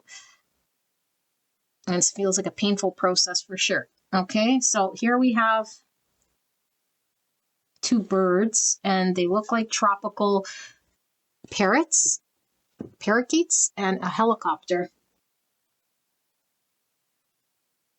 So tropical birds, parrots, I know they talk, like they can mimic people. Okay, talking stick words. They communicate something. We have the 2. So every time I see the 2 here, it definitely could be the masculine and the feminine pulling through. So 2 aspects of self. The tree here could talk about security and stability, although this one's very puny. So needing to be flexible here. This type of a tree. And then the helicopter, well, helicopters ascend, but they can like unlike an airplane, I feel like the helicopter is a little bit more flexible in ascending and descending and sort of navigating through. It's also very loud. I'll put that over here. Interesting energy. We have the donkey. So look at the bullshit artist. Don't we say like a jackass? It's a donkey. Or someone's stubborn. Someone's stubborn. This again is giving me ego energy. Okay. Helicopter, helicopter, please come down. Only if you're wearing the color brown. Did you guys play that game? 2 people hold, no, 1 person holds the helicopter thing and spins it around, and then 1 person has to jump every time the helicopter arm comes around without getting hit by the helicopter arm. Helicopter, helicopter, please come down only if you're wearing the color brown. Return to innocence. Oh my goodness. This is such a fascinating reading here. Okay, so now we have, he looks Jewish. Is he Jewish? He's wearing the I forget what the cap is called, and he's facing a brick wall.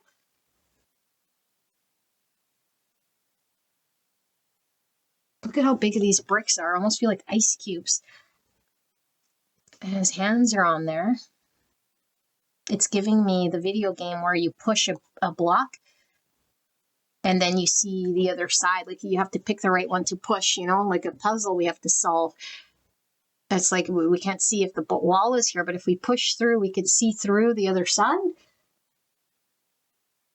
And I don't know what's the Jewish guy here, but I don't know, maybe it's some form of culture or some form of religious belief, because this is like a religious garb, you know, they wear their, and there goes my email confirming. So there's definitely a big difference between religion and spirituality, okay, but they could be interwoven. Although religion is man-made with beliefs, something about seeing through something. Okay, fascinating. And then the ice cubes could be something cold. This is the sun, something heating up. Here we have a rope and 2 hands sort of twisting it, twisting the rope. Tension building. And you know, when we twist and twist and twist and twist, and then you let it go, something sort of spirals. Yeah, this is an ascension spiral, I feel, but we might be going through a descend of sorts, or maybe an ascension, but it feels like a descension. It feels tense, and it hurts. You know, it could hurt our hands here. The more we resist, or the more we sort of force something. Autism, 59 and 5. So 5s are all about change. challenge, loss. So it says mental tendency, stress level, turning inward, schizophrenia, isolation, distance, introversion, and confinement. Type 5, the observer, thinking center between interior and exterior with the blue. And the blue is this authentic self-expression with the throat chakra. So talking stick, the parrots. Okay, but this is autism. So, but autism is what is like a way that we function in our mind. Okay, but it doesn't necessarily mean that it's bad or that it's not right or correct. Okay, but I do feel there's something about the mind. Maybe we're seeing through the mind here. Okay, depression, 73 and 4 and 1. So 4's all about structure, foundations, stability, planning. 1 is all about new beginnings, potential, opportunity, independence, will, beginnings, pioneering, individuality. So we have some Aries, Scorpio, and some Aquarius, Virgo, Gemini with the 1. So self-destruction, desperation, jealousy, pessimism, resignation, and suicidal urges. Type 1, the perfectionist, instinctive center between control and letting go. Wow, that's a very heavy energy. And we see the silver. Silver is what I call the lower self. Okay, because when I get the gold card, it's like the higher self or the higher potential. Silver could be, not our best self, which could be the egoic self. All right. Wow. And then we have the foggy bog. Remember I said the clouds here was some form of fog. Patience, 18, is moon energy. Yeah, the moon. Okay, but moons talk about what? Emotions, fears, not seeing clearly, intuition, the feminine. Okay, and we see the heron. Is it called a heron? Yeah, heron bird. Also, there's another name for this bird. Patience. Okay. And we have fertility with 14. So 14 is temperance energy, which is the healing and the balance. Okay, we were getting the masculine and the feminine, but it could be self-regulation, self-healing. But it's also a card of patience, the temperance, but fertility. So I'm getting the divine empress energy as well. She's pregnant. So birthing our new self, but we have to nurture ourselves, look after the baby that's being cultivated here. And she's wearing white, which is the pure self. Okay, so some Sagittarius, some Taurus, and some Libra energy I'm feeling with this one. Okay, and also, Hierophant energy, which could be this structured religion, because religion could be like what's expected of us, what we've been traditionally sort of brought up to believe. So with that Hierophant energy is like, what is the truth? And what are we nurturing here? Healing from something here as well. Let's put that there. So let's pull the tarot and see, okay? Clear and concise message for the greatest and highest good of pile number 2. What is the energy that's coming towards them? Who or what? Clear and concise message for the greatest and highest good of pile number 2. Please protect me and the viewer as I channel this message for the greatest and highest good of pile 2. Please help me to channel in a way pile 2 will understand. And thank you so much, pile 2, for being here and for allowing me to tap into your energy and the energy around you at this time. 2 cards in the sideways position. Spirit, for pile number 2, what is the energy coming around towards pile 2?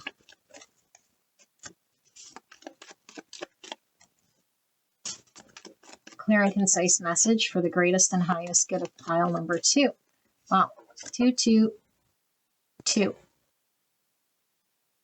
Half the cards are in 2s and half the cards are in 1s. Again, this temperance energy. Okay, I feel halfway there. Okay, and then the 6. It's also like a balance card here with the 3 and the 3. Interesting. And then the 8 of Pentacles, another balance card with the 4 and the 4. Pentacle, Pentacle. Okay, let's take a look. Another balance card, Justice. In reverse, though, Libra energy. Something karmic, maybe. Something unfair, unjust, out of balance. 2 swords. The shadow and the light. Page of Pentacles in reverse. So some form of a block when it comes to some 3D opportunity.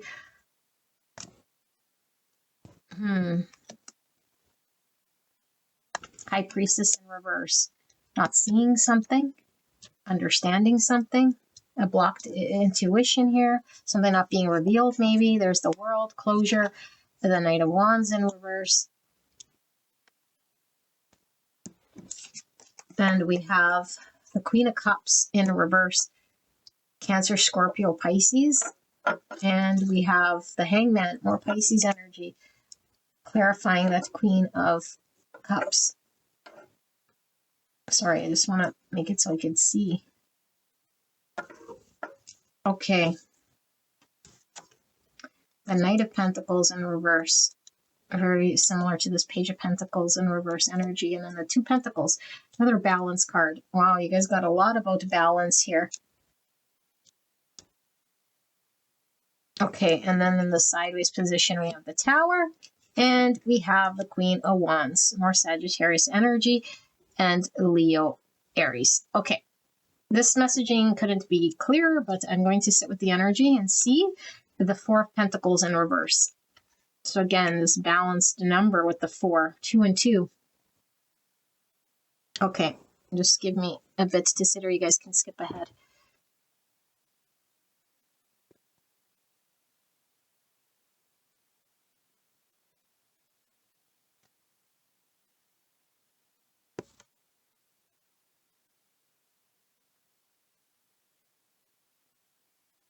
Okay, pile number 2, your messaging is super, super, super duper duper clear. There might be some variations depending on, because this is a collective reading, so many people do come through here, so it's not all going to be exactly your situation, circumstance, but the overall energy should definitely match. If it doesn't match what I'm saying here, then it's most likely not your pile.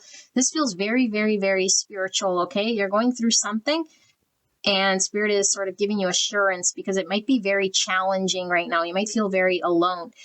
Something is definitely happening within you. You're not dreaming, okay? And it's not a bad thing, even though it might feel very heavy. It might feel very hurtful. It might feel very confusing. It might feel very much like, what is happening, Spirit? This is you coming into your authentic self through a spiritual process. We could be experiencing a lot of dark night of the soul, energy drains, feeling out of commission, feeling abandoned or alone, feeling let down. Some of you guys, this could be through an experience that really sucks, you know? And maybe it's like being reflected back to us by another or by a situation that feels very stuck. It could feel very cold. It could make us feel very boxed in. Okay, and all of this to say you're going to be seeing through the veil of what's the illusion. And the illusion is the egoic self, the mind story, and the beliefs that we were brought up to believe about ourselves and about the universe and about others and about our whole world. Okay, so the authentic self is coming online. And if you missed the beginning, I was talking about the song, The Return to Innocence by Enigma was coming through really loud here. The return to innocence is the pure self with no bullshit, with no distorted views of the ego. Now, the ego does feel like it protects us because when we believe certain things and we uphold certain ideas, opinions, and stories, and the universe seemingly supports it. We feel okay and safe, and we can continue in that world. We really can. And ignorance is bliss. And when the veil gets peeled back and the light comes through, it's like we could see all the particles. And the particles in the room are crazy because we see through all of the beliefs, distortions, the shadows, and it's hurtful. And sometimes we wish we don't see it, It's like I'd rather go back to closing my eyes and not seeing it. And the only reason we would do this is because it seems very painful. Okay, but Spirit knows not to put you down a path that's not meant for you. This path for a lot of you guys, okay, could be very karmic, but karmic just meaning it's your time. It's your time to awaken. There might be something you're really needing to give birth to in this lifetime that's very specific to you. And your arrangement and agreement with Spirit was to awaken in this point in time. So your awakening, I do feel, is under progress. But we might be anywhere within the awakening. Either we're completely not sure what's happening to us, some of you guys, and some of you guys might be knee deep in this. I feel like some of you guys are halfway through, and maybe that's it. It's like, when will it end? And maybe you've been on it for some time, and I'm saying, oh, you're only halfway through, and you're like, what? This is torturous. And it's like, no, this is going to get very easy. There's something easy. I mean, easier, It's difficult, but it gets easier. It's challenging when we resist. When we try to force a knowing or try to force it to be what we think, that's the ego. So patience is required, and also a need to know when we're hanging on tight or we're resisting or we're trying too hard to make something happen. That's when we start to feel the pain. This shift only comes when we allow and surrender to the universe, even if this means we're out of commission in order for something to be born and nurtured. The only thing we're meant to do is nurture ourselves. So what do we experience? A range of emotions. What's right? What's wrong? Allow the emotions to come through. Rage, sadness, happiness, silliness. Sometimes we're laughing, sometimes we're crying. The true self is going to come through you so that it could express itself in this world, however it's meant to. Okay, without distortion. And the only way to go through that is to go through the initiation of this awakening. Okay, and this return to innocence is the innocent you before you've been contaminated with the social constructs of society, a family, and all this stuff. Okay, now is there space for, traditions and beliefs and all of that stuff? Sure, we can choose it consciously once we awaken. But in order to awaken, we must deconstruct everything and then choose what we know to see, what is of value in our world and what we want to support. But we don't know when we're choosing what we're choosing when we're in the ego. So this is all about making conscious choices after we see through the ego. Okay, and so lots of people argue for the ego, saying it's the self, it's the sense of self, it's the sense of identity, and it creates who we are, and without it, we'd all be automatons and all completely numb and not feeling, and this is far from the truth. There's no need to have the ego drive us, because that means we're unconscious. Does this mean we fully get rid of the ego? No. Of course the ego's there, but we see through it and we don't let it guide us and make decisions. Why does this happen? Because when we're asleep and unconsciously under the thumb of the ego, it's driving all of our decisions on a need to survive. And it's from a mindset that we're separate from the creator, that we're independent, we're a vacuum onto ourselves, and that there's an external world. It's them out there, the world out there, and then me, the independent self. That's what the ego does. And so it attaches to what it thinks it could use in order to prop itself up. And it's going to resist and avoid and run from anything that threatens its ideas and its beliefs, because it wants to surround itself with people and things that support its ideologies, religious beliefs, and whatever else it holds. And so how do we know when we're in the ego? We won't know until we have an awakening and an ego death. Okay, when we go through the dark night of the soul, then we know the difference because we've gone through the initiation process. Otherwise, we think we're aware and awake.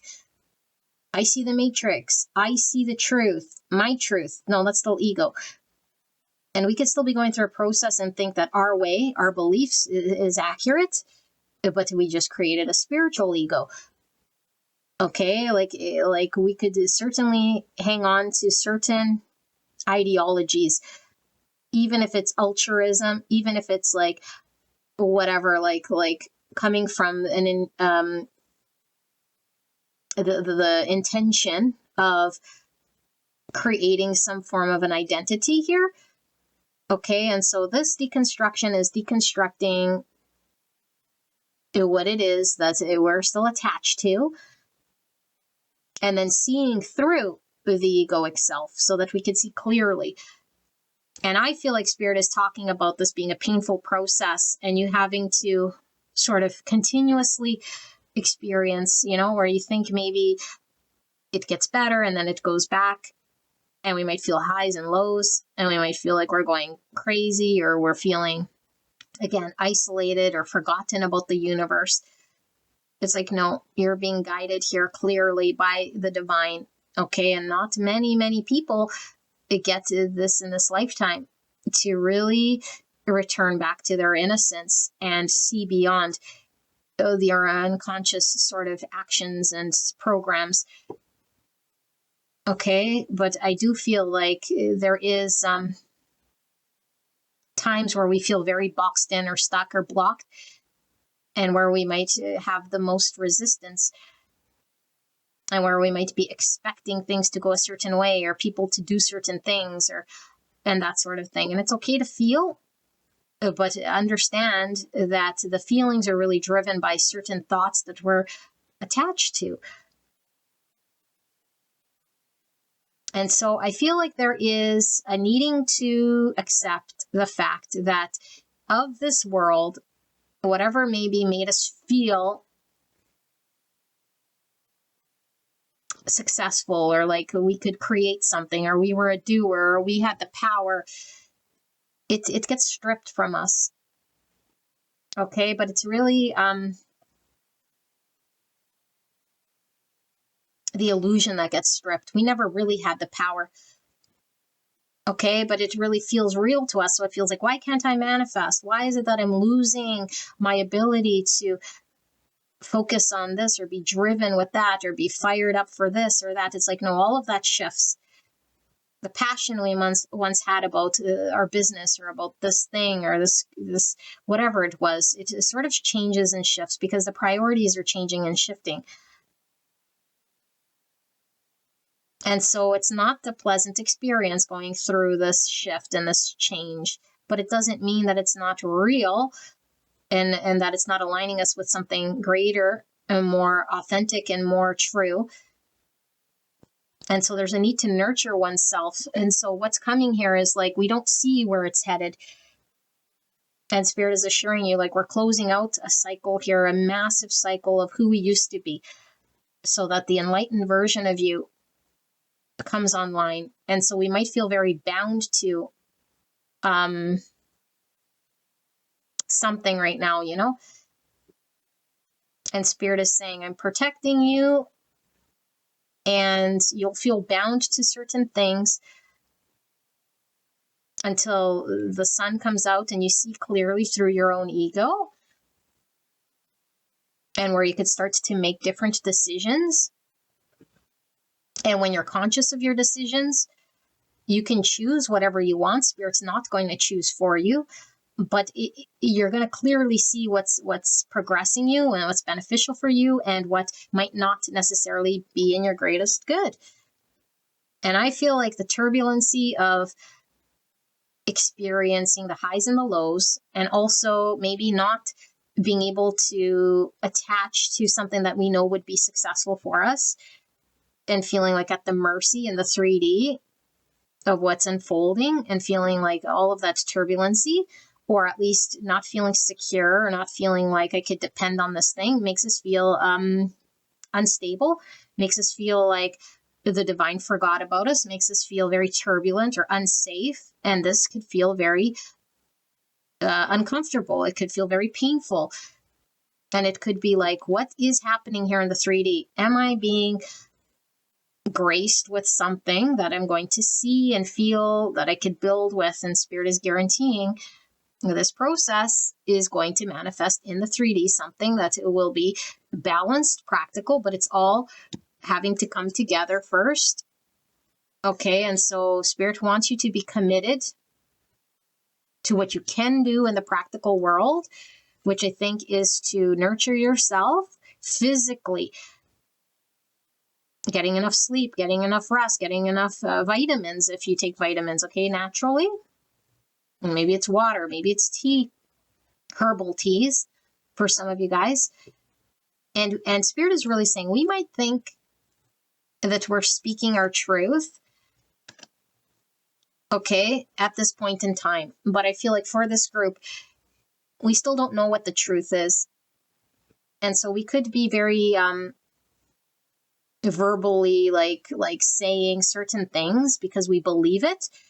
And that's fine if we're believing it, but Spirit wants to bring to your attention, you still don't see the truth. You think you're being truthful or authentic or that you're really speaking your truth. You could be creating conflict in your world. And you could be saying, it's my truth. This is how I feel. It's like, yes, this is how you feel. That part might be true. But you're feeling this way because you're seeing and understanding some sort of thought that is actually based on an illusion. It's not the true self that's being shown. And in fact, the more clearly we see our true self and our innocent self, there's less words to say. There's nothing to say, really, at the end of the day, you know?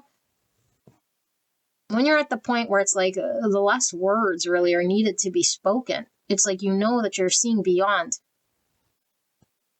the ego's need to prove oneself or to say, I feel triggered, or I need more attention, or I need this, or this is my authentic self, and this is where I'm like, no, there's no need to prove, to attain something by way of having to fight for it or explain it or convince others. No, this is creating conflict. Okay, and this is a form of resistance. And because Spirit is saying, when we see through our own what we're saying and doing, the more we peel back that curtain, I feel like there's a lot of you saying and doing things right now that you might think is true to you. And that's fine because that's the stage you're at. It's still falling away. But if you're asking, why is it so challenging? Why is there a lot of resistance? Why do I still feel pain? Why do I still feel like I'm not gaining traction? Why do I still feel like I'm in the thick of it? This could take as long as it takes until we start to see everything we do and say and the intention behind it. Is it egoically driven? Is it actually conscious? Like, are we conscious when we do it? Or is it a reaction based on an emotion? And I don't know where it stemmed from, but I'm just reacting on it. And I'm saying this to this person or doing this to protect myself or to say this, or I'm feeling it. And so I'm saying it. But it's like, it's coming from a place within our subconscious that's triggered. Okay, it's like a subconscious triggering of sorts. We're healing this thing because to be conscious means I could create space between my reactions, my responses, and my actions when I'm fully awakened and conscious why I'm being driven to do or say.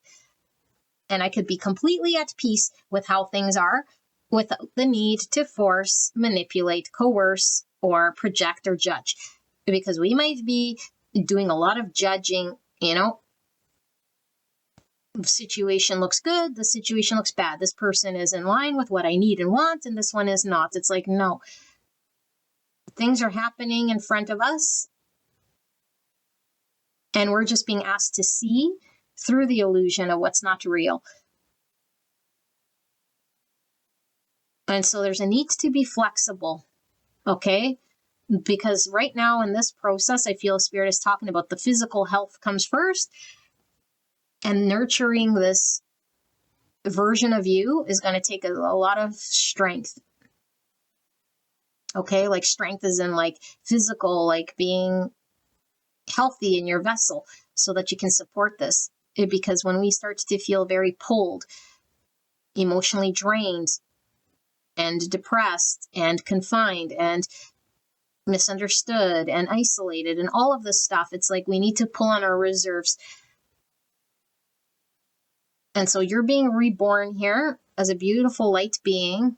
And I feel like patience is required in order to get through the deconstruction. But there's an assurance here that you will be rewarded in the 3D world because it will mirror back to you this enlightened aspect of yourself. Okay, and so what is the enlightened aspect of self? One that's not in suffering, one that's not in lack, one that's not in having to resist or prove or fight or challenge the universe. Things flow when we're pure, when we're authentic, and when the heart space opens. So you're opening your heart space. You're learning about true divine nature of the universe. And wherever you're stuck in the 3D, you will open up the opportunity to make different decisions from a conscious place. And once you're in that driver's seat, in that position, then things will start to develop. Things will start to flow. You will be gifted what you need to gift with. Things will start to really be visible in the 3D. But right now, I feel like your 3D is misaligned because the back end spiritually is happening in order for you to shift from your current state of energy that you might have been clinging to because that's all you've known or that's what feels familiar. Okay? And so it will warm up here and your truest self will come through once we're able to understand the difference. If we're really 100% certain who we are and what we're about, chances are the authentic self still isn't online. This is about knowing that we're not set in any sort of way, that we could see through all the various identities that we could be. I could have this opinion, I could have that one. In fact, I used to carry this one, I used to carry that one. I see through it all and I can choose consciously which way I want to be. In this moment, I have choice. In this moment, I'm seeing like a catalog of all the different identities I could be. But if we're really fixated, this is how I am, this is how I feel, this is my understanding, this is my experience. No, well, then we're still acting from subconscious wounding. It's the experience acting through you. It's the past version of you. It's that past identity. And so the true authentic self has no identity. It's fluid and it's flowing. And people get very fearful of this. Okay, but that's the ego speaking. There's nothing to fear. It's not that we've lost all sense of our independence. In fact, the heart speaks the truth. And we all have a fingerprint of God, which is authentic to us. It doesn't need to filter through the ego. The ego is just the subconscious reactions. The true self from the heart space acts in line with the truest response in that moment of the present moment of what is required for us to say and do, but from the authentic vessel that is you. And nobody has your authentic vessel, only you do. And so your expression is pure to you, but without the ego. The ego isn't pure self-expression. The ego is the bullshit. The ego is the illusion. It's the veil. It's the identity. It's the opinion and the judgment and the story that we're attached to. And so you're going to be seeing through all this. And when we see through it, it's like, whoa, this is a whole slew of emotions we might feel. And then we got to process the death of the old, you know? And we might feel, like I said, very turbulent here. Ups, downs, anger, happiness, whatever we feel in moments, you know? And it's okay to feel, but it's not clinging to it and saying, what I feel right now is the truth of who I am. And I must speak this truth. It's like, no. Is it really the truth? Is it just subconscious wounding? Is it just in the moment? Is it up and down? Is it ironing out? Okay, and so Spirit is showing this here. So let's see what final message Spirit wants to give to you. Pile number 2, about your awakening here and your ego death, or seeing beyond the veil. Okay, so yeah, you're seeing beyond your own. 6 of Cups in reverse. So again, this is the past version of me, of who I thought I was, who I was brought up to be, is keeping me in that energy. And so I could be very defensive. I could be very much replaying what has happened in my past, who I was. Okay, in the past relationships, how I was brought up, person, place, things of the past that created the version of me. So now I am just an accumulation of my experiences. And it's like, it's fine because we all have experiences. But when we see beyond the veil, it's like, I don't need to act out of a reaction. I see my experiences as me taking part in the experience, but not an identity of who I am. Because who I am is not my experience. So clear and concise message for the greatest and highest good to close out this reading for pile number 2. What is coming towards them then, this energy? I feel like this is more of a, what's coming towards you is seeing through your own ego and awakening here and giving you guidance so that you're not needing to suffer here, okay? Because I do feel like we could be in situations which are very difficult for us, and we could be experiencing people that are difficult. And it's like, I want things to get better. And things will get better, but it's all in your hands. Are we resisting? Are we going, trying to fight this awakening? King of Pentacles. So Virgo, Taurus, Capricorn energy. The 3 of Cups and the 6 of Wands. That's the Eagle card. Okay, but that's the personal self-victory. 3 Cups. It's a card of networking, socializing. It could be the card of reconciliation. It's also the card of pregnancy. Okay, so again, are we like giving birth to a new community that's going to appreciate us and value us? But do we want appreciation based on our ego, based on our personal victories, or based on our authentic self? See, the white horse. So horses talk about freedom, liberation, self-empowerment. The white is the pure self. Okay, so are we empowered based on the pure self, or based on an egoic needs to be celebrated or approved or exalted for some reason here? Okay, so King of Pentacles is all about the king of building something secure in the 3D, a legacy, a commitment. Spirits for pile number 2. What is this? Who is coming towards? 10 swords. Who or what is coming towards pile 2 energetically? What is this energy? Pile 2. 4 of Cups in reverse, clarified by the Strength card, another Ego card. Okay, Leo. Why is the 6 of Wands here? Clarified by the 3 Cups. Wheel of Fortune in reverse. So something, again, maybe feeling very destined with the Justice. Like I said, karmic, potentially. Okay, something feeling stuck here. And then the Emperor. Aries. There's a lot of this sun energy, which is masculine energy, with this divine masculine Emperor.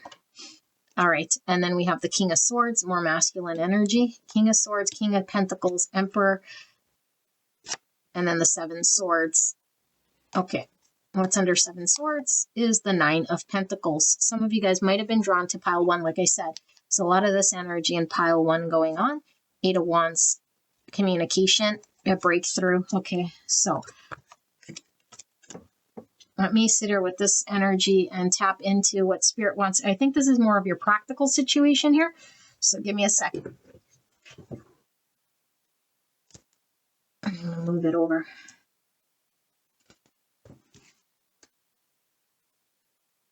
Thought I saw a spider. I didn't.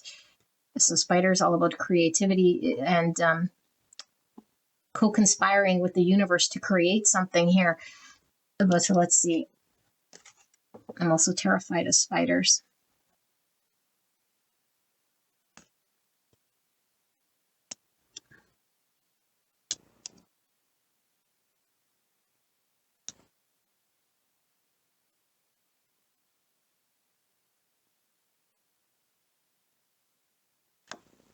Queen of Pentacles in reverse.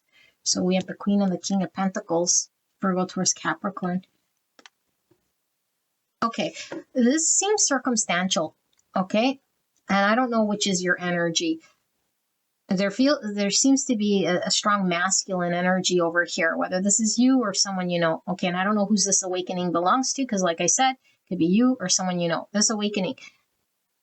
Okay, it seems to be that there is a masculine energy here that might have been that this awakening could belong to. And it could be mirrored. Okay, definitely. We saw the masculine and the feminine, like I said here when I was laying these cards out. Some form of a 7 swords, which is the false self or the inauthentic self or the lies or the mask that we wear that we're sort of starting to see through. Okay, and the lie could certainly be an understanding we have about our own 3D self, our own independent self, our own story that we prop up, okay, because we believe it to be true, that helps sort of guide us in a direction, and it gets in the way of our 3D build. And so there's something here about this masculine energy, okay, it could be your internal world, by the way, that is the, how do I put this into words? It's like this masculine energy is having to be sorted through. There's a stuck energy here. Okay, and like I said, there could be resistance. There could be a reason why we were fighting against moving forward or allowing the universe to put us on course here. And we could have really been not seeing the blessing in front of us when it comes to what the universe wanted to bless us with.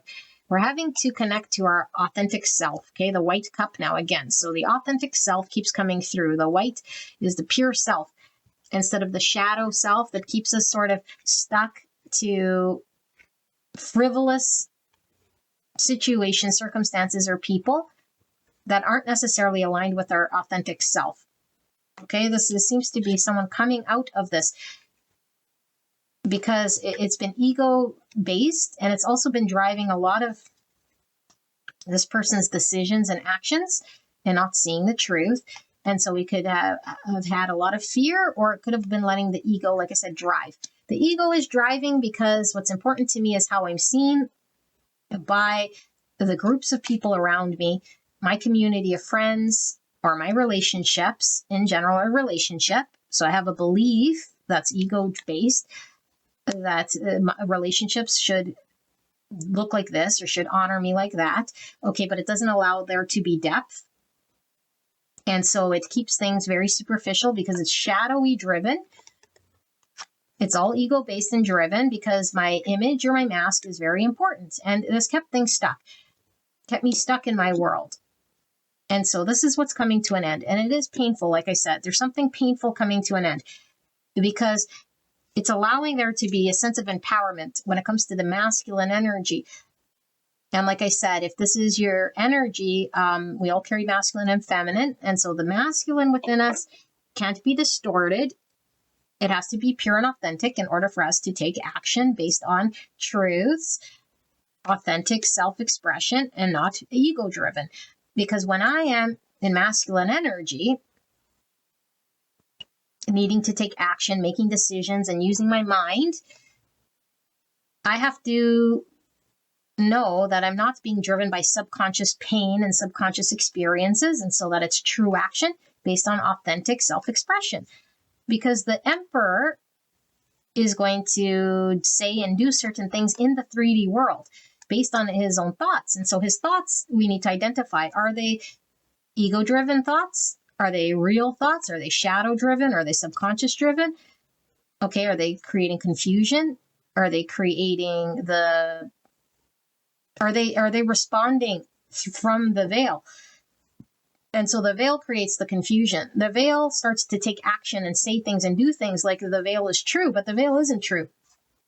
And so when we act, we could be defensive, we could be iron-fisted, we could be taking action in one way thinking it's real, but really it's false. And we think it's true, and we think it's real, and we think we're empowered, and we think it's like, no, this is what's coming to an end. We have to see beyond our own ego in order to see the truth, so that we're taking true action, so that things can flow for the better. Okay, there's a divine experience here that's very destined in order for this masculine energy to take proper action, to say and do proper things. Now I say proper, there's no like improper, there's just what's aligned and what's not aligned. And when we're not aligned, we're stuck. When we're not aligned, we're resistant. When we're not aligned, we're challenged. We're living in illusion. We're inauthentic. We're creating confusion. We're uncertain. We're highly sort of creating challenging situations for ourselves and for others. That's all shadow driven. There's going to be a breakthrough here, okay? And so I feel like the breakthrough is allowing there to be movement where we might have been very stuck, where we might have been very dependent on some sort of 3D world of understanding. And it also feels to be like from a feminine energy.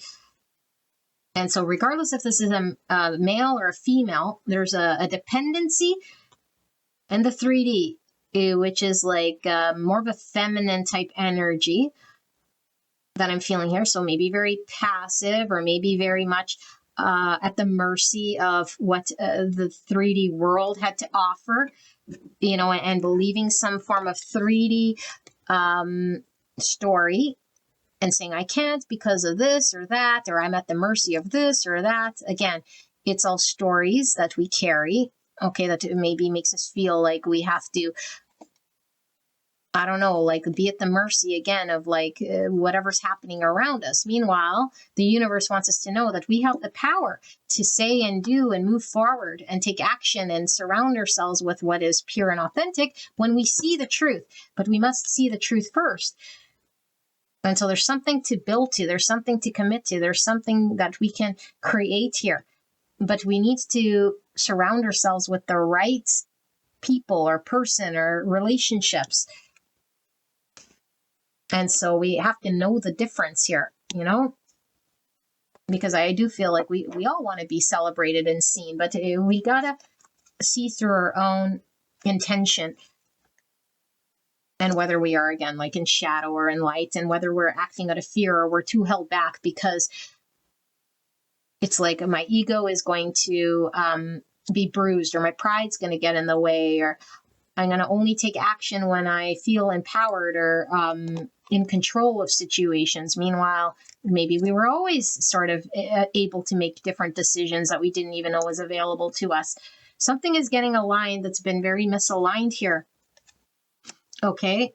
And it's all due to, I guess, impure thoughts, if you will, or distorted thoughts, shadowy thoughts that come from the subconscious.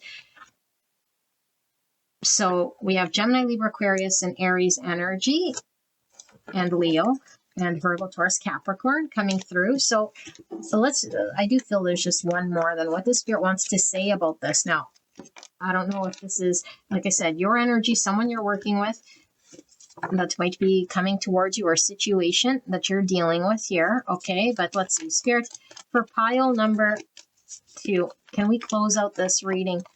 What is it the pile 2 needs to know then about this situation, circumstance, or person, or place, or thing that's coming towards them? Can we close out this reading, answering any questions pile 2 has about this person, place, or thing? 8 of Swords, feeling very stuck. Again, that's the mental limiting thoughts that don't allow us to make certain decisions because we feel they're real, but they're just fake thoughts, okay? Fake thoughts, they're real thoughts, but they're not true. They create mirages, illusions, and limitations with what we can say and do, and the different choices and options, and so we might feel very stuck. Okay, 7 Pentacles is the card of putting in the time, the energy, the resources towards something that we would have to be patient with here. Page of Cups in reverse. So definitely could be a block to opening your heart space. Pages could definitely be the early stages of something here, but I feel there's a block here. Queen of Swords in reverse. Gemini, Libra, Aquarius. Justice in reverse for a second time, more Libra energy. And why is this Page of Cups here? The Magician in reverse. So I need to control something. Virgo, Gemini, strong Gemini energy. And more Gemini, Libra energy, and Aquarius. So the King and the Queen of Swords. Now the King, again, is upright, just like the King of Pentacles was upright, and the Queen was in reverse. Pentacles, this Queen of Swords is in reverse. The Queens are in reverse here. 8 of Pentacles. So, beautiful people. What Spirit wants you to know here, okay? It's kind of like guidance coming through. Again, I feel 2 energies, and these could be the masculine and the feminine within you, or it could be your divine counterpart. Okay, I feel like the masculine is getting aligned, but the masculine was misaligned for a lot of whatever this divine journey with the Wheel of Fortune and this justice, some karmic experience here that's unfolding. Why? Because if the masculine energy is not seeing clearly, is too distorted in ego, the actions, the words, and the movement that the masculine takes is based on the fantasy, based on illusion, based on confusion. It's not based in truth. I feel like there was an inability for the divine feminine energy here to flow in order for the two to come into harmony and balance here. There was a distorted feminine when it comes to like we said with the Queen of Pentacles, like a dependency on the 3D world, which was creating a lack of clarity, a lack of uncertainty, a lack of understanding, okay, which was keeping one very limited. And so the situation becomes limited when one or both parties have a limiting thought or under one understanding that isn't necessarily true. And so nothing could produce. You know, it doesn't matter how much we water a garden if there's no seeds in the garden. And if there's seeds in the garden, it doesn't matter that it'll grow if we're not watering it or giving it light. Okay, so this is what it's about. It's like, are all the things in place here? The seeds, the light, the water, the nurturing of this garden. Because whatever it was, wasn't producing. It was imbalanced. It wasn't producing. It might have been something that felt unjust or unfair. Okay, because there was a block here. And the block was created by someone's need for control. Someone couldn't manifest a beautiful garden or a beautiful flourishing thing because of their need for control. But was it because they're controlling? It's like, no, but I have an understanding of how I need to be in order for things to manifest, in order for me to be in control, because I believe that a certain way that it must go must be controlled by me, but that's a misbelief. And so all that I get from this energy is an imbalance, is a stuckness. Okay, like really, this person had an understanding of what control would look like and why they needed control, but all it was doing was blocking and innocence, blocking their heart from truly sort of being open, vulnerable here. This is like the early stages of opening our heart space and being innocent. Remember I said at the beginning of this thing, return to innocence. This is the most innocent card in the tarot.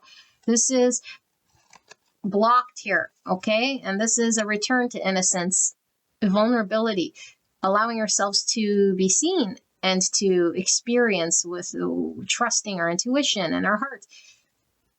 And so this takes great commitment here in the 3D to do what we can day in, day out. And I feel like this is what's happening. This return to innocence is happening so that our heart can be open, so that we can see through our own egoic need for controls and why it creates disharmony in our world. And it creates disharmony for others that are around us as well. Because remember, our actions could severely impact other people and keep things very challenging. Okay, so I do feel like there's a karmic experience here between a King of Swords and a Queen of Swords, or like I said, if it's your own world, it's like, what is true and what is untrue? What lies am I telling myself? What am I running with that's just based on shadow and subconscious fears, and then running like I know the truth, but it's slightly distorted here. And then it makes me react and act in certain ways. And then I can't produce what I want to produce here. Okay, so I'm going to link the song, A Return to Innocence. And you might want to look at the lyrics to this whole thing, but it's all about an awakening here, okay? And it's the awakening to see, and we could go through a lot of challenging energies when we're awakening, okay? This is depression here, and so we could definitely be going through the lows of the lows and the highs of the highs, especially if we're maybe even dealing with someone going through an awakening of sorts, you know, feeling like we're at the mercy. But again, this is an Eight Swords. This is also an ego. We're not at the mercy of anyone or anything. We could see beyond the veil.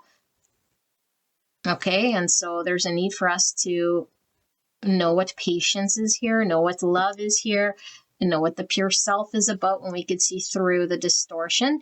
And like I said, for a lot of you guys, if you're dealing with a shitty situation or a stubborn situation, we did see the Emperor, which could be quite stubborn, you know, so patience.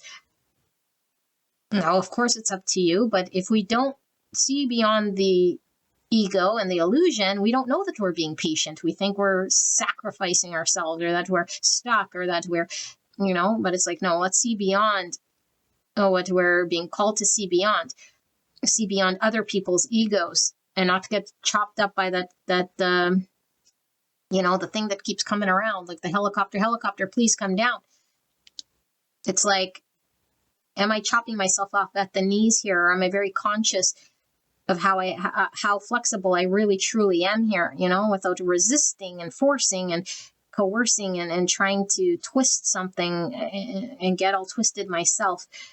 No, there's just focusing on your own health, your own physical well-being, and nurturing yourself, okay, however you can, and knowing when I do say and do what I say and do, am I fixated like it's the truth, or do I see that there's many truths, and what I choose to do and say is suitable for this present moment, but I can create space between my reaction and know that the choice is mine, and that anything could be true right now based on how I respond or react, as long as I'm aware and I could see it. Not just like knee-jerk reaction, okay? Because that creates the conflict. That is an Eight Swords thinking, that I'm only limited to what I got to say and do right here and feel the feelings I'm feeling. And that's what I'm at the mercy of. It's like, no, you're not. That creates pain for you. And you could create space between you and that pain and your response and your reaction to this person or the situation. You're not stuck. There's not only one way of responding or one thing that it is. There's many things. Okay? And so you're just asked to get centered here and allow things to unfold here. Okay? Beautiful angel, this is your reading. I hope this helped you, and I will see you at the next one. Bye-bye.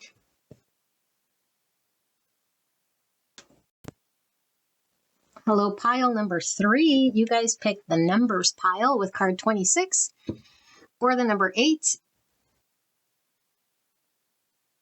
So let's take a look at the energy of who or what is coming towards you energetically. This could be what's going on in your internal world. This could be a person, a situation, circumstance, whatever pulls through here. Keep an open mind, but do not force it. Okay, this could be an energy going on right now, or passing out of existence or coming into existence, depending where you are in your timeline, okay, because this is a general reading.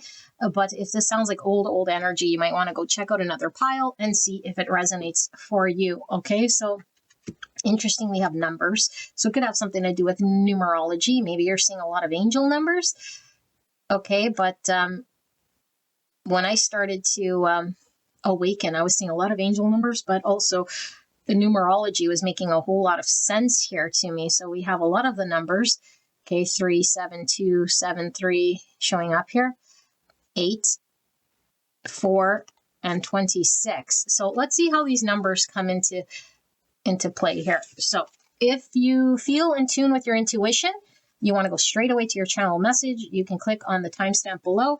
Although I do suggest, if you are developing your intuition or you're not quite sure if this message is for you, to sit through this card layout, ask Spirit what you'll see, feel, or hear to determine whether this is your pile or not. This is the only way for you to develop your intuition, of course, unless you're awakened and you're clear with your intuition. But I don't want to lead you astray, okay, especially with this incoming energy and wanting to know whether this is your pile. And this is the best way to do this. So we have the Dream Traveler. Wow. So something about dreams could definitely be significant, but I know when there's an awakening, we see angel numbers and we definitely have vivid dreams. Look how vivid this card is. It looks very real here. So we see the forest, we see beautiful waters. So water could talk about our emotions or subconscious. It could talk about the feminine energy. Okay. Dream traveler. So we could be doing astral projection. So we have influencer wannabe. So a dream of sorts. You know, when we have a dream, we got to start somewhere. It's like, I want to be this or that. And so we have a vision of who we want to be, where we want to go. I mean, we're not quite there yet. This is on a slope here. Looks like a downward slope or maybe an upwards incline. Let's see. And then we have social media junkie. Influencer wannabe, social media junkie. So are we intaking a lot of information right now, maybe from social media, whether it be knowledge, whether it be maybe creating a platform? Maybe we have a dream of being an influencer on social media or having like a platform that we can drive something here, maybe a dream of this. Maybe we're just binge watching a lot of YouTube with this red here, you know, getting a lot of like binge watching. Maybe you're binge watching a lot of tarot or something like this. Let's see. Then we have this plate that looks like what you get in a hospital, like all the different compartments of like food. But I don't know why it's like round, almost looks like an ashtray. It's a weird plate. Is it round? Anyway, a tray. So potatoes, mashed potatoes, beans. Hospital food is bland. Maybe something's bland here. And he has a pink phone and a pink hat. Pink, it talks about self-love. Okay. Let's see. Planet of Venus. The attraction of pleasure from and good times. And also cherish, enjoy, charm, art, and beauty are the way to. So Venus is definitely the planet of love. And for me, Venus could be the physical world of how things are perceived to be.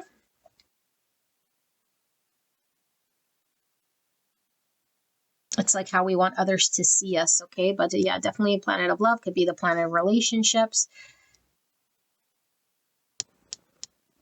And so Venus is the ruling of the second house here. So pleasures.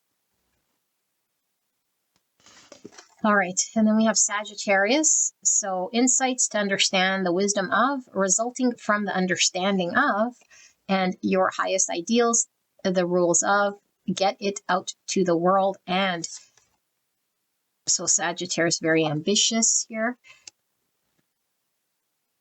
Venus is Taurus, Libra.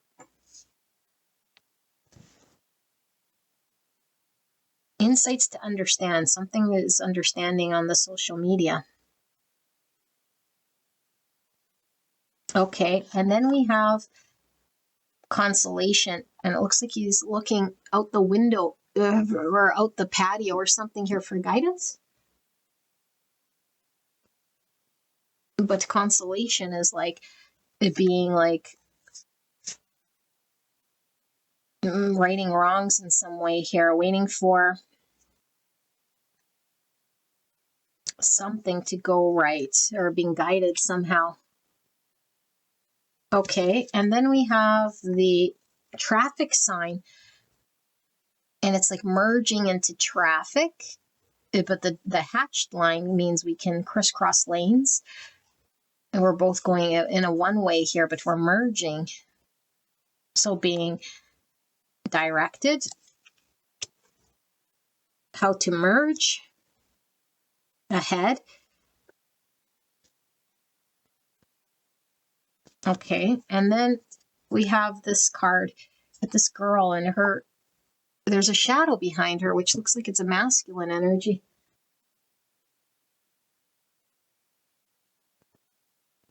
So I don't feel this is her shadow. It feels like it's someone else's shadow here, but she does look fearful. And then we have these two people, and look, she's yelling at this masculine, and he's sort of holding himself.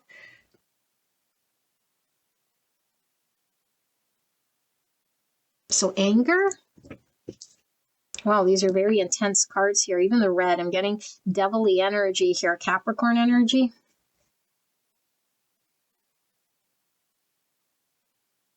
Okay, but we have the masculine and the feminine. Masculine and feminine. The Venus could talk about relationships. Could be what we're seeing here.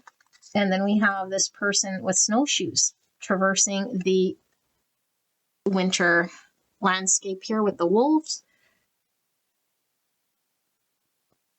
So wolves are all about independence. There's two wolves here. So wolf pack. The red could talk about the root chakra.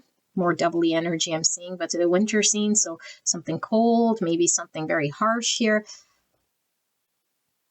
Having to get through something very harsh. But you know, in the Eskimos use snowshoes, but they can use the wolves to pull them with the sled here. But we don't have a sled. There's like, what is it, cross-country skiing with snowshoes? This is like I said, a decline or an incline. And this is like flat land. All right. And then we have this desert. Although, I don't know, the deserts have this type of greenery. It doesn't look like a cactus, but it looks like a desert. So again, like harsh climate, but opposites. This is hot and dry. This is also like frozen, but snow, it could turn to water here. So we had a lot of water here. Hot, cold, hot and cold, angry. Yeah, harsh climate here, but we have something flourishing, something green here. And then we have these ants. So 6 ants. Ants can talk about anger. Okay. Fire ants. But ants work together to build a community. Fire ants. Okay. And now this person's eyes. The person's eyes peeking out, so something we see, but maybe we feel we can't speak or say something. But it's looking like, you know, when we drive and then the person looks in their rear view or the rear view mirror, and it's like you just see their eyes. It's like, are they looking in the rear view mirror or what's behind them or what's chasing them? There seems to be some form of a fear here or like anticipation of what's to come. More driving reference. This is like a traffic sign, so we have to look to see if we can merge, if it's safe to merge. We look in the rear view.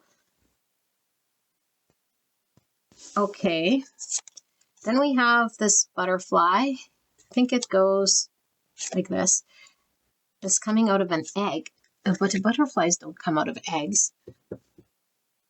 So this is interesting because they come out of a chrysalis, which doesn't look like an egg. Eggs are all about rebirth. Butterflies are about transformation and liberation and freedom. Final form. Vivid colors. Okay. And then we have this person is 3 levels, kind of like the Russian doll.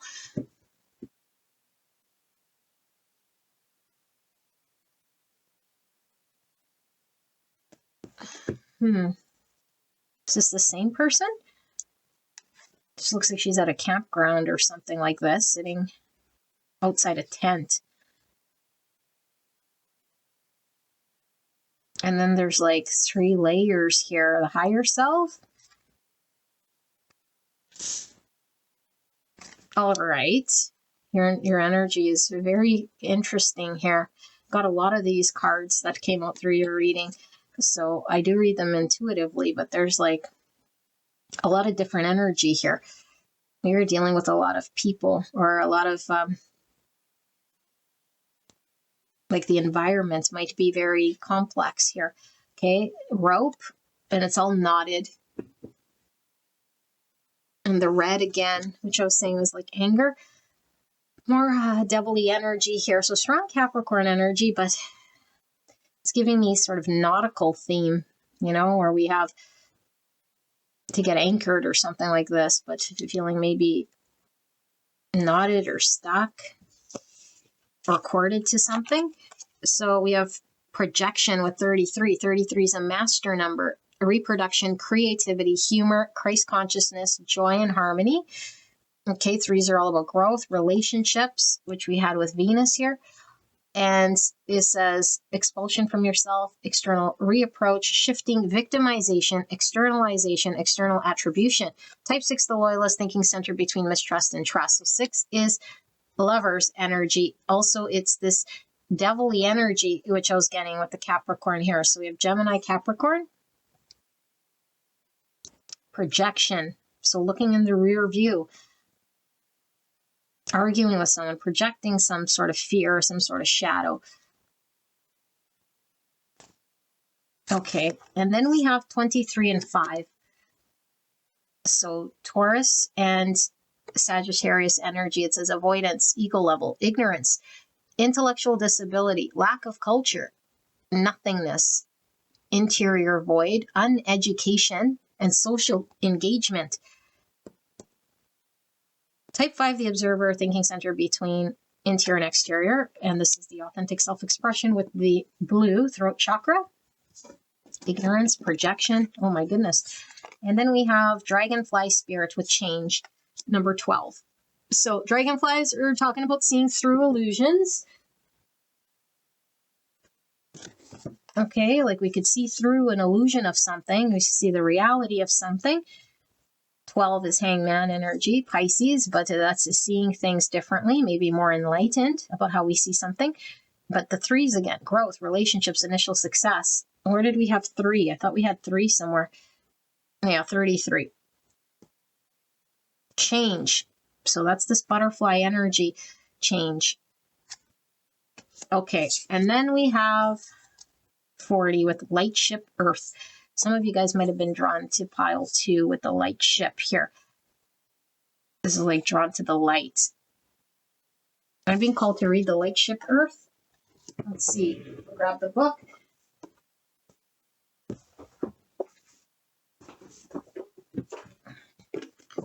Light ship Earth. So it's looking like the World card in the tarot here, but we see a whole community of people. Seems to be something about social media too. Maybe someone is involved in social media here or has like a presence in social media, social engagement. See all these people circling this globe. So maybe making like a huge shift collectively here. So it says Lightship Earth, personal and planetary healing. The Earth is a living consciousness currently being flooded with higher vibrational energies. These very same energies are flowing through you. In being aware of this, you will be better able to integrate these new energies. Keep an open heart and mind, and you will see this time as a joyful one. Do not allow yourself to be drawn into the fear that exists. This is a time of personal and planetary healing. You and the Earth are moving towards higher states of awareness. Remember saying like the higher self? And also like the fear here, okay? So imagine the Earth in your mind's eye. Okay. Send love and light to everyone and every living thing, every blade of grass and every atom of light. Send yourself love. Send love to your friends, your family, and those who have passed. Wish them all a happy return, and we shall all reappear in the future. And though this time will never come again, it will also never cease. Wow, that's pretty intense here. I don't know, I was tempted to read the page in the back. It says, everything in nature is a wonderful miracle. Isn't the little bird flying through the vast sky a miracle? Yes, okay. Thank you, Spirit, for that. Let's put these back in here. And then let's pull your tarot cards as well. So, I don't know, this might be a collective message here. It's really getting a heavy collective sort of energy that pulls through. Let's see, Spirit, for pile number 3. What is this messaging for pile 3 in regards to who or what energetically is coming towards pile 3 at this time? Please protect me and the viewer as I channel this message for the greatest and highest good of pile 3. Thank you so much, pile 3, for allowing me to tap into your energy, the energy around you at this time. Spirit, please help me to channel in a way pile 3 will understand what is being communicated. Thank you so much. So we have the Magician, which is Virgo, Gemini energy. We have the Ten of Swords in reverse, clarified by the Three of Wands in reverse. Why is this Knight of Wands here? Sorry, I don't know if I read. We have the Four Cups, the Knight of Wands, the Magician, the Ten of Swords in reverse, clarified by the Three of Wands in reverse. Why is the Knight of Wands here? Ace of Swords. And finally, why is this Magician here? And we have the Queen of Wands. Aries, Leo, Sagittarius energy, more Sag. And the Hangman, Pisces energy. And under that, we have the Lovers. Wow. Which is the 6 energy we were feeling. Gemini. And then the 6 of Swords under that. Okie dokie. I'll do it like this. Sit here with this energy. And can you see? Yes. And channel. You guys can click straight away on the channeled message. I'll put the timestamp down below.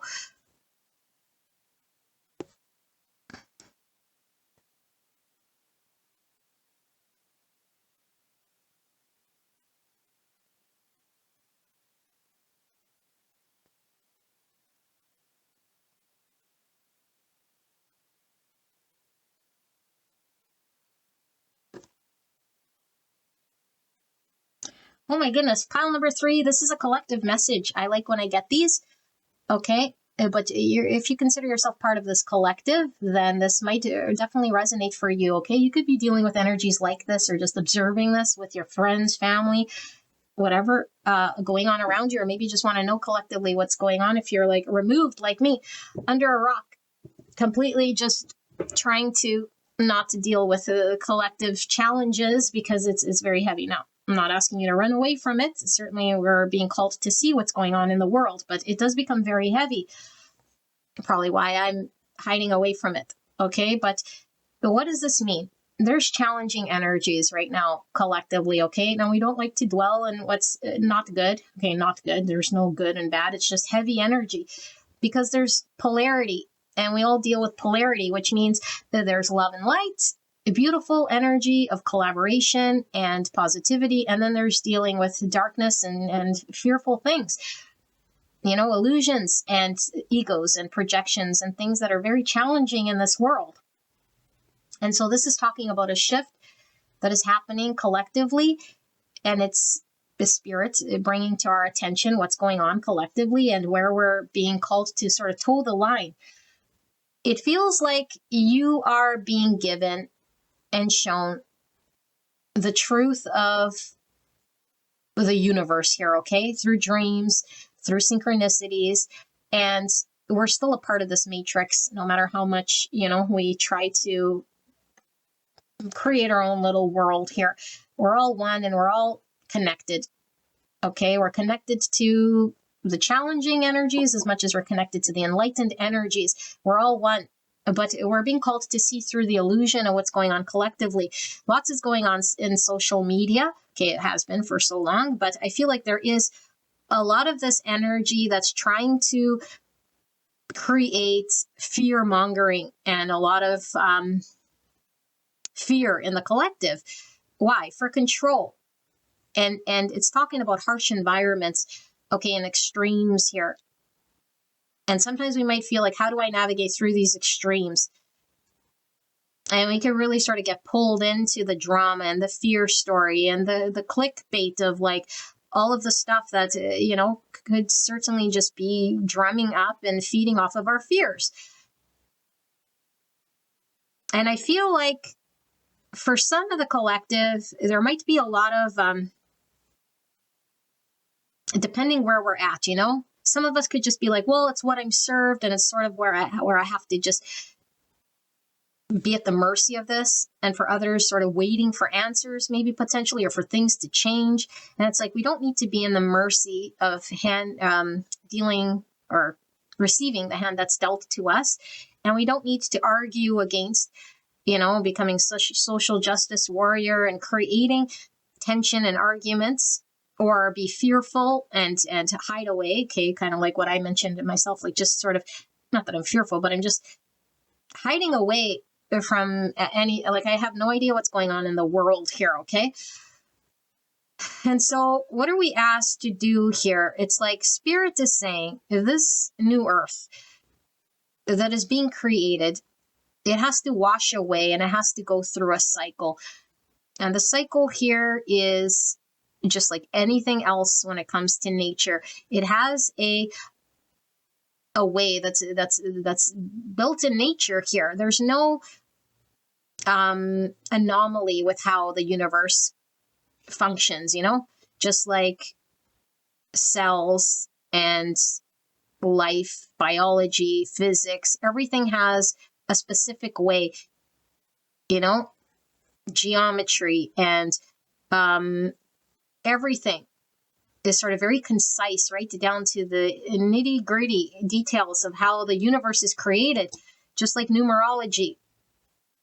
And so Spirit is saying, Spirit knows exactly what is happening here collectively. There isn't a dark entity or a separate power of negative energy that's overtaking the universe and like monopolizing.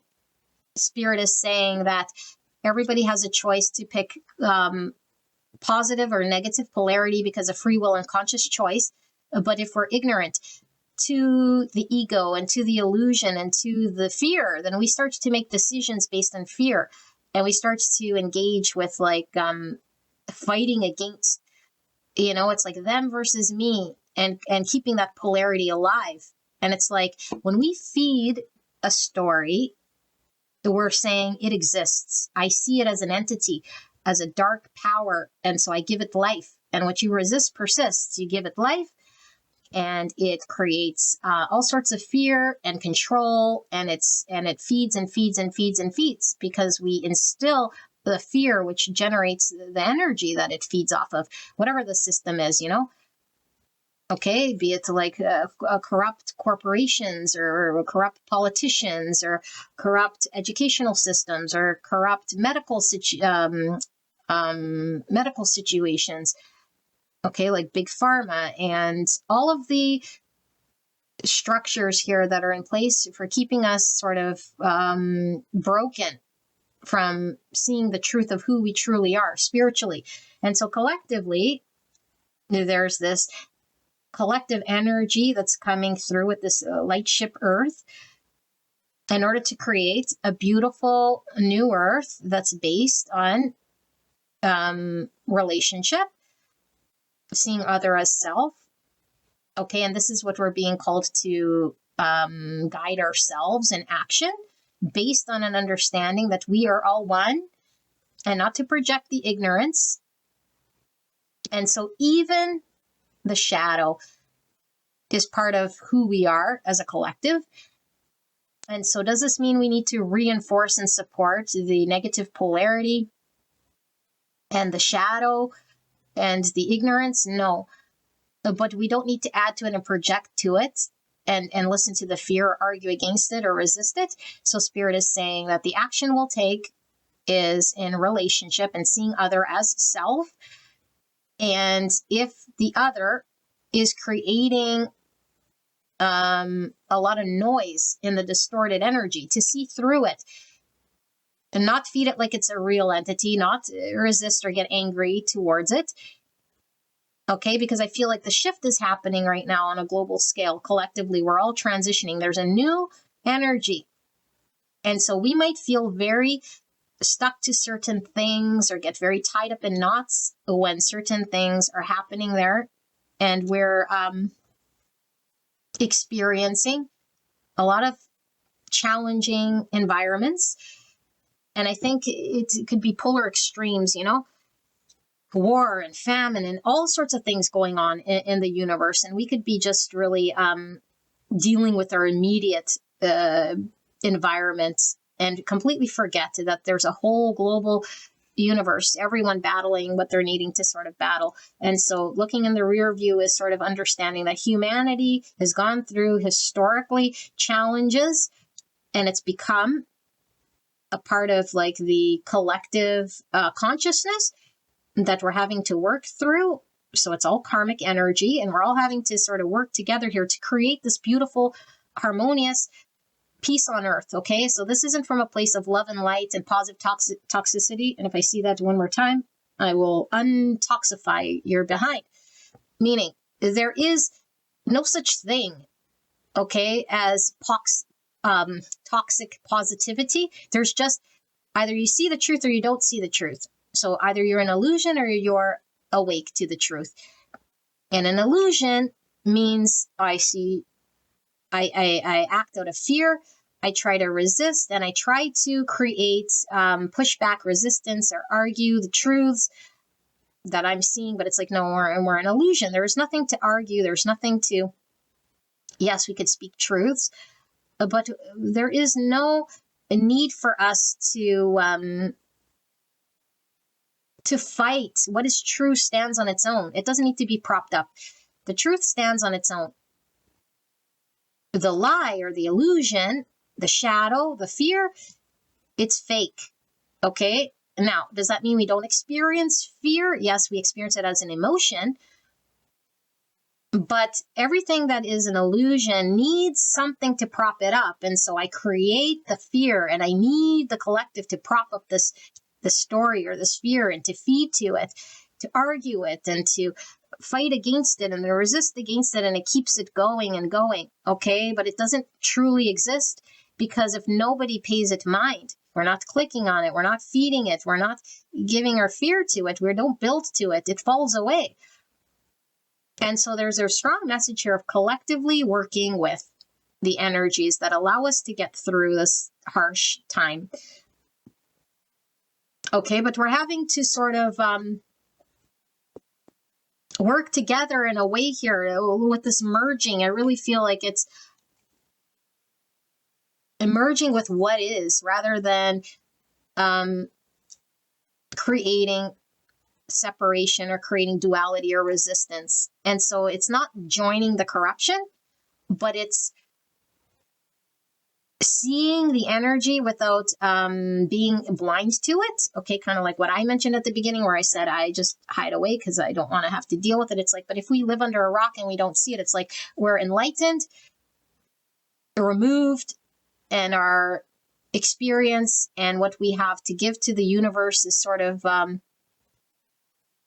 locked away. It's not experienced. And so you are the change you wish to see in this world. And so if you are enlightened, if you are of the mind of being able to heal others in your presence, merge with society. And so I do feel this might be even a message for me here, okay? Merging with society. Merging with society, because if you're just an enlightened person hidden away from the world, then there's really not anything happening. Like, of course, your light and your energy is given off. Okay, so there's this radiance about you that can collectively sort of feed organically into the universe. But when we are embodied and we integrate back into society, We are the light that others can see as an example. And so if I give into fear, if I start arguing online, if I start creating situations or, like treating the illusion like it's real, but then I'm just feeding into that fear-mongering story. And so I feel like there is a true spiritual energy that pulls through this collective that's tapped into this, and that we're able to create healing on earth, and we're able to break through the matrix of where it is that they want to sort of keep us, because of course the challenge that we'll be faced with is the negative polarity is going to want control, is going to want to keep us suppressed, is going to want to keep the illusion sort of going. Okay, and so there's a need to be educated, but obviously not inundated with fears. Okay, but also not to feed in the fear-mongering story, because we can have people who are totally like immersed in like what's going on with the war and challenge like this and be like a flag waving in regards to their idea. And this creates polarity and division. And so does this mean we don't stand in truth and fight for human rights? It's like we can stand for human rights. Okay, so speak your truth, but we don't have to give in to the fear, and we don't have to create a resistance in way of supporting or feeding the negative polarity here, because this is how past history was created here, and we created, all of us collectively, this planet that we live in.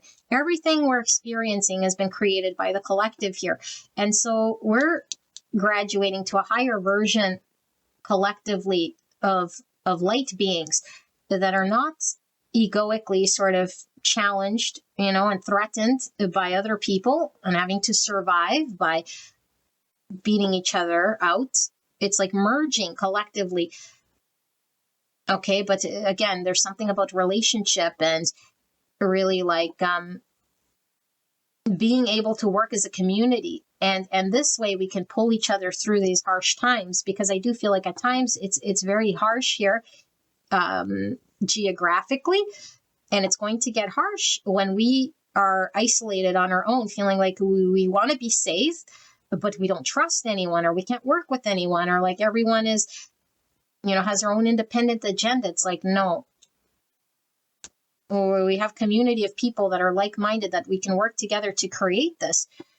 Okay, and so I feel like we're all being guided here, especially the spiritual beings that are, we're all spiritual, but those that are in tune with their dreams, or being given sign symbols, or can read through certain things that are being communicated here, because there is a purpose. When we can see beyond the veil, or see beyond the matrix or the illusion, that spirit is saying everyone in their place in order to contribute to this collective building of this universe, to create the healing. And all of us have a place, and it doesn't all look the same. It's all different. Okay, so everything has a place, and there is healing that's happening. And I feel like there might be an experience of blandness, or maybe like we know things are changing, but it's like the position we're in, it almost feels like it's the same old, or I'm not impacting the universe, or I'm just a small being, in a big collective sea, and I'm not creating any change or any impact, or I feel really stuck or limited or restricted, or I want to do more, I want to be more, I want to create the impact. And Spirit is saying, you create an impact based on your own energy. And if you're conscious enough to know you're not feeding the fear, and you're not adding to the shadow, adding to the negative polarity, then know that you are holding the higher vibration, even if you feel like you might not be doing anything directly. Like, I'm not directly, doing something that you feel like you must be doing collectively, like healing in a way, like others directly. It's like your energy is what's creating this beautiful shift. And so I feel like Spirit is really talking about you being this beacon of light, must work through your own authentic, seeing through the illusion, seeing through your own shadow, seeing through your subconscious wounding in order to be this pure, beautiful light, so that you can radiate this light to others that might be in the shadow, that might still be asleep. Okay, and so we might feel very stuck at times. It's like not knowing which way we're supposed to really be going, or feeling like sometimes it's like the universe isn't quite where we want it to be. It's like I don't quite fit in, or I don't quite know which way I'm supposed to be going. And Spirit says the truth stands on its own.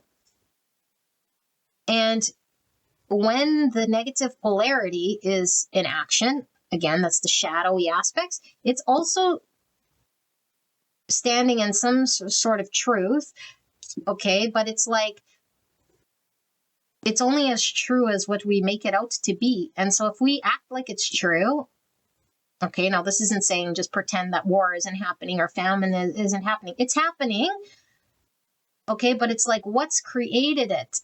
It was the feeding of the false stories with the shadow and the fear and the need for control and the egoic drive for power, okay, and not seeing the truth beyond that. And so humanity has chosen as a whole to choose to act in the shadow, and it's created this experience that we have. And so this experience that we have will have to get undone by seeing the truth and seeing through the shadow and the fear. And only the power within us to create this is coming and stemming from within. And so we will be shown personally, internally, how we could see through the illusions of the matrix to create here on earth the perfect sort of utopian world, you know? Now, of course, we can't be perfect, but there is cycles of life here. And Spirit says, I know what I'm doing. And there is this beautiful new earth that's emerging collectively when we see the error of our ways. And so just like cycles of life, things fall away that it gets too tense. It gets too collectively where there's peaks and valleys, where corrupt systems eventually just completely fall away because society isn't having it no more until, you know, another 500 years. And we create more suffering and more challenge. And so there's these challenges that present itself collectively and build over time. And we're at a very important time in history here, where I feel like Spirit is saying we're finally seeing through the illusion of the fears and the consequences of the negative polarity. And it's our job to create the type of world we're wanting to see here. And we have the ability to manifest, okay, because the Queen of Wands is the master manifester, and she magnetizes towards her everything she's wanting to manifest here. She doesn't need to go chase it. She doesn't need to go hammer anyone over the head about it. Okay, she can manifest based on her energy. And so there's something here about the energy we're outputting. Once we're enlightened in the way that we could see beyond our own shadow, where we see other perspectives, and we can hold other perspectives and hold a higher perspective in order to make decisions. So are we choosing based on fear, based on devil, or are we choosing consciously the path that we're being guided? Because I feel like for this collective, we're being shown through dreams what path we're supposed to be sort of on and taking. And it might be very different than what we're used to. It's like I'm being shown collectively the choices I'm needing to make based on love, based on conscious choices. But I can't be conscious if I'm still in fear, if I'm still in shadow, if I'm still not seeing. And so Spirit is saying collectively we're moving away. All of us, one by one by one. Okay, now look at all these swords are now in the white. This sword is in the dark. And so it's like all of us must purify ourselves. Okay, purify by seeing through the shadow and the illusion and become enlightened and make conscious choices, and then slowly move out of this energy. Okay, because we're all sort of responsible for our own energy. We can't be responsible for all the other people. But look at this line of ants, it's creating a line of people. It's creating the light here in this boat moving on. And so the more people that are awakened, that are conscious, that are seeing through the matrix, that are seeing through the fear, that are traversing, that are allowing themselves to transform based on what we've learned from the history.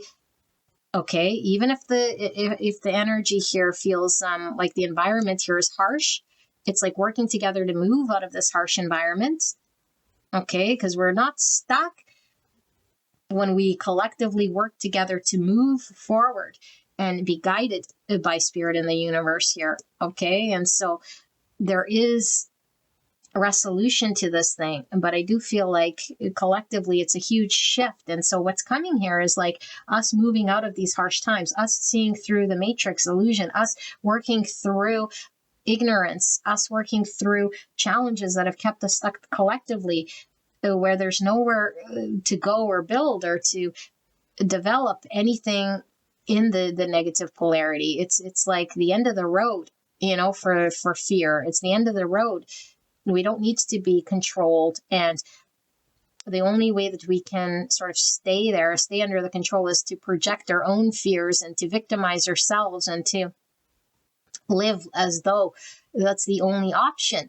It's like, no, it's time to change our perspective and see things differently. That even if there is negative polarity happening, there's always another choice.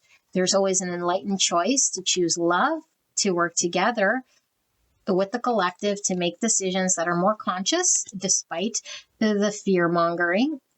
Okay, and so we could feel very just really let down collectively, but like I said, my energy, it's like I'm very disappointed, collectively. And so we could just hide away and say, collectively, it's very disappointing what's going on in this universe. And we might feel like we're not impacting the people around us, and we really do. Even if they're asleep, even if they're unconscious, even if they're acting out of shadow, it's like one enlightened person can make up for these three like sleepy people that are still in the shadow. Okay, because the light is so much greater. It's like a tiny little flashlight in a room that's dark casts a lot of light, and we can see everywhere in that room. Okay, so don't underestimate the power of your light, the power of your purity, the power of seeing through what is shadowy or what's dark. And this is the only way that we're able to collectively sort of come together and create this beautiful earth, and so you're being shown to an exact precision here, what you're being called to do, where you're being called to see through illusion, your transformation, this new beginning. Okay, based on what we've learned from history, but not to be fearful, but to learn from the history and to be open to working together, And working together means coming together, being on the same page, rowing in the same direction. And we can't have separate agendas here that are very self-serving. And so it's like, Spirit, show me how to come together here to create a more harmonious collective universe and to be able to bring peace on earth in order to manifest here in the 3D what we're being called to manifest. And this should be your drive. This should be your hunger, to create this on earth, to allow the change to happen here. Okay, but we don't need to force or resist or coerce or like shout at people, because we all know those people who are like shouting at people on the internet here to, I don't know, there just seems to be a lot of fear on the internet, a lot of fear. And I do feel the volume is increasing on this fear. That's making it harsher and harsher for us to be around social media.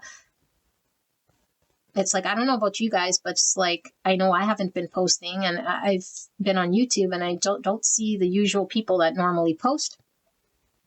And I don't know if we're all sort of collectively like slowly falling away, saying, well, I don't know if YouTube's the place I want to be, but it's like just social media in general. Collectively, it's like, all I see is like egos and like challenges with people being authentic and really like in it for humanity's sake, you know? It's like we're all in it collectively. And it feels very, very draining, especially if you're energetically really in tune with collective energy. It's so heavy, you know? And so we're not alone. And so if you resonate with this, just leave me a message, you know, leave me a message. I know some of you guys have been emailing me. Do that if you want. I just want to know sort of where we're at here collectively, but it does feel like it's a huge shift here, you know, and seeing, we got to see beyond the stuff here that maybe has been off-putting and making us sort of withdraw. It's like, I don't want to involve myself. I kind of want to withdraw. I kind of don't even want to be a part of the collective. It's like, no, we are a part of the collective, you know, we really are. And so, yes, we can regenerate and recoup and take time off, but don't let yourself, you know, remove your light from the shadowy place. Your light is needed. Okay. And I do feel I really resonate with this reading being a message for me as well. It's like, there's no need to hide away, and it's okay to take time, but really at the end of the day, if not us, then who? You know, if not us, then who? Because something beautiful is happening with the collective, but we're really needing to allow ourselves to band together here and really merge. And this strength of the light will cast away the shadow. We don't got to do anything about the shadow. We just don't have to engage in it. We don't got to project with it. We don't got to feed into it. We don't got to be ignorant with it, you know? So pile number 1, this is our reading. I do hope it resonates with you. And I wish you guys the very, very best. Bless you guys. I love you guys so, so much. And I will see you at the next one. All right. Bye-bye.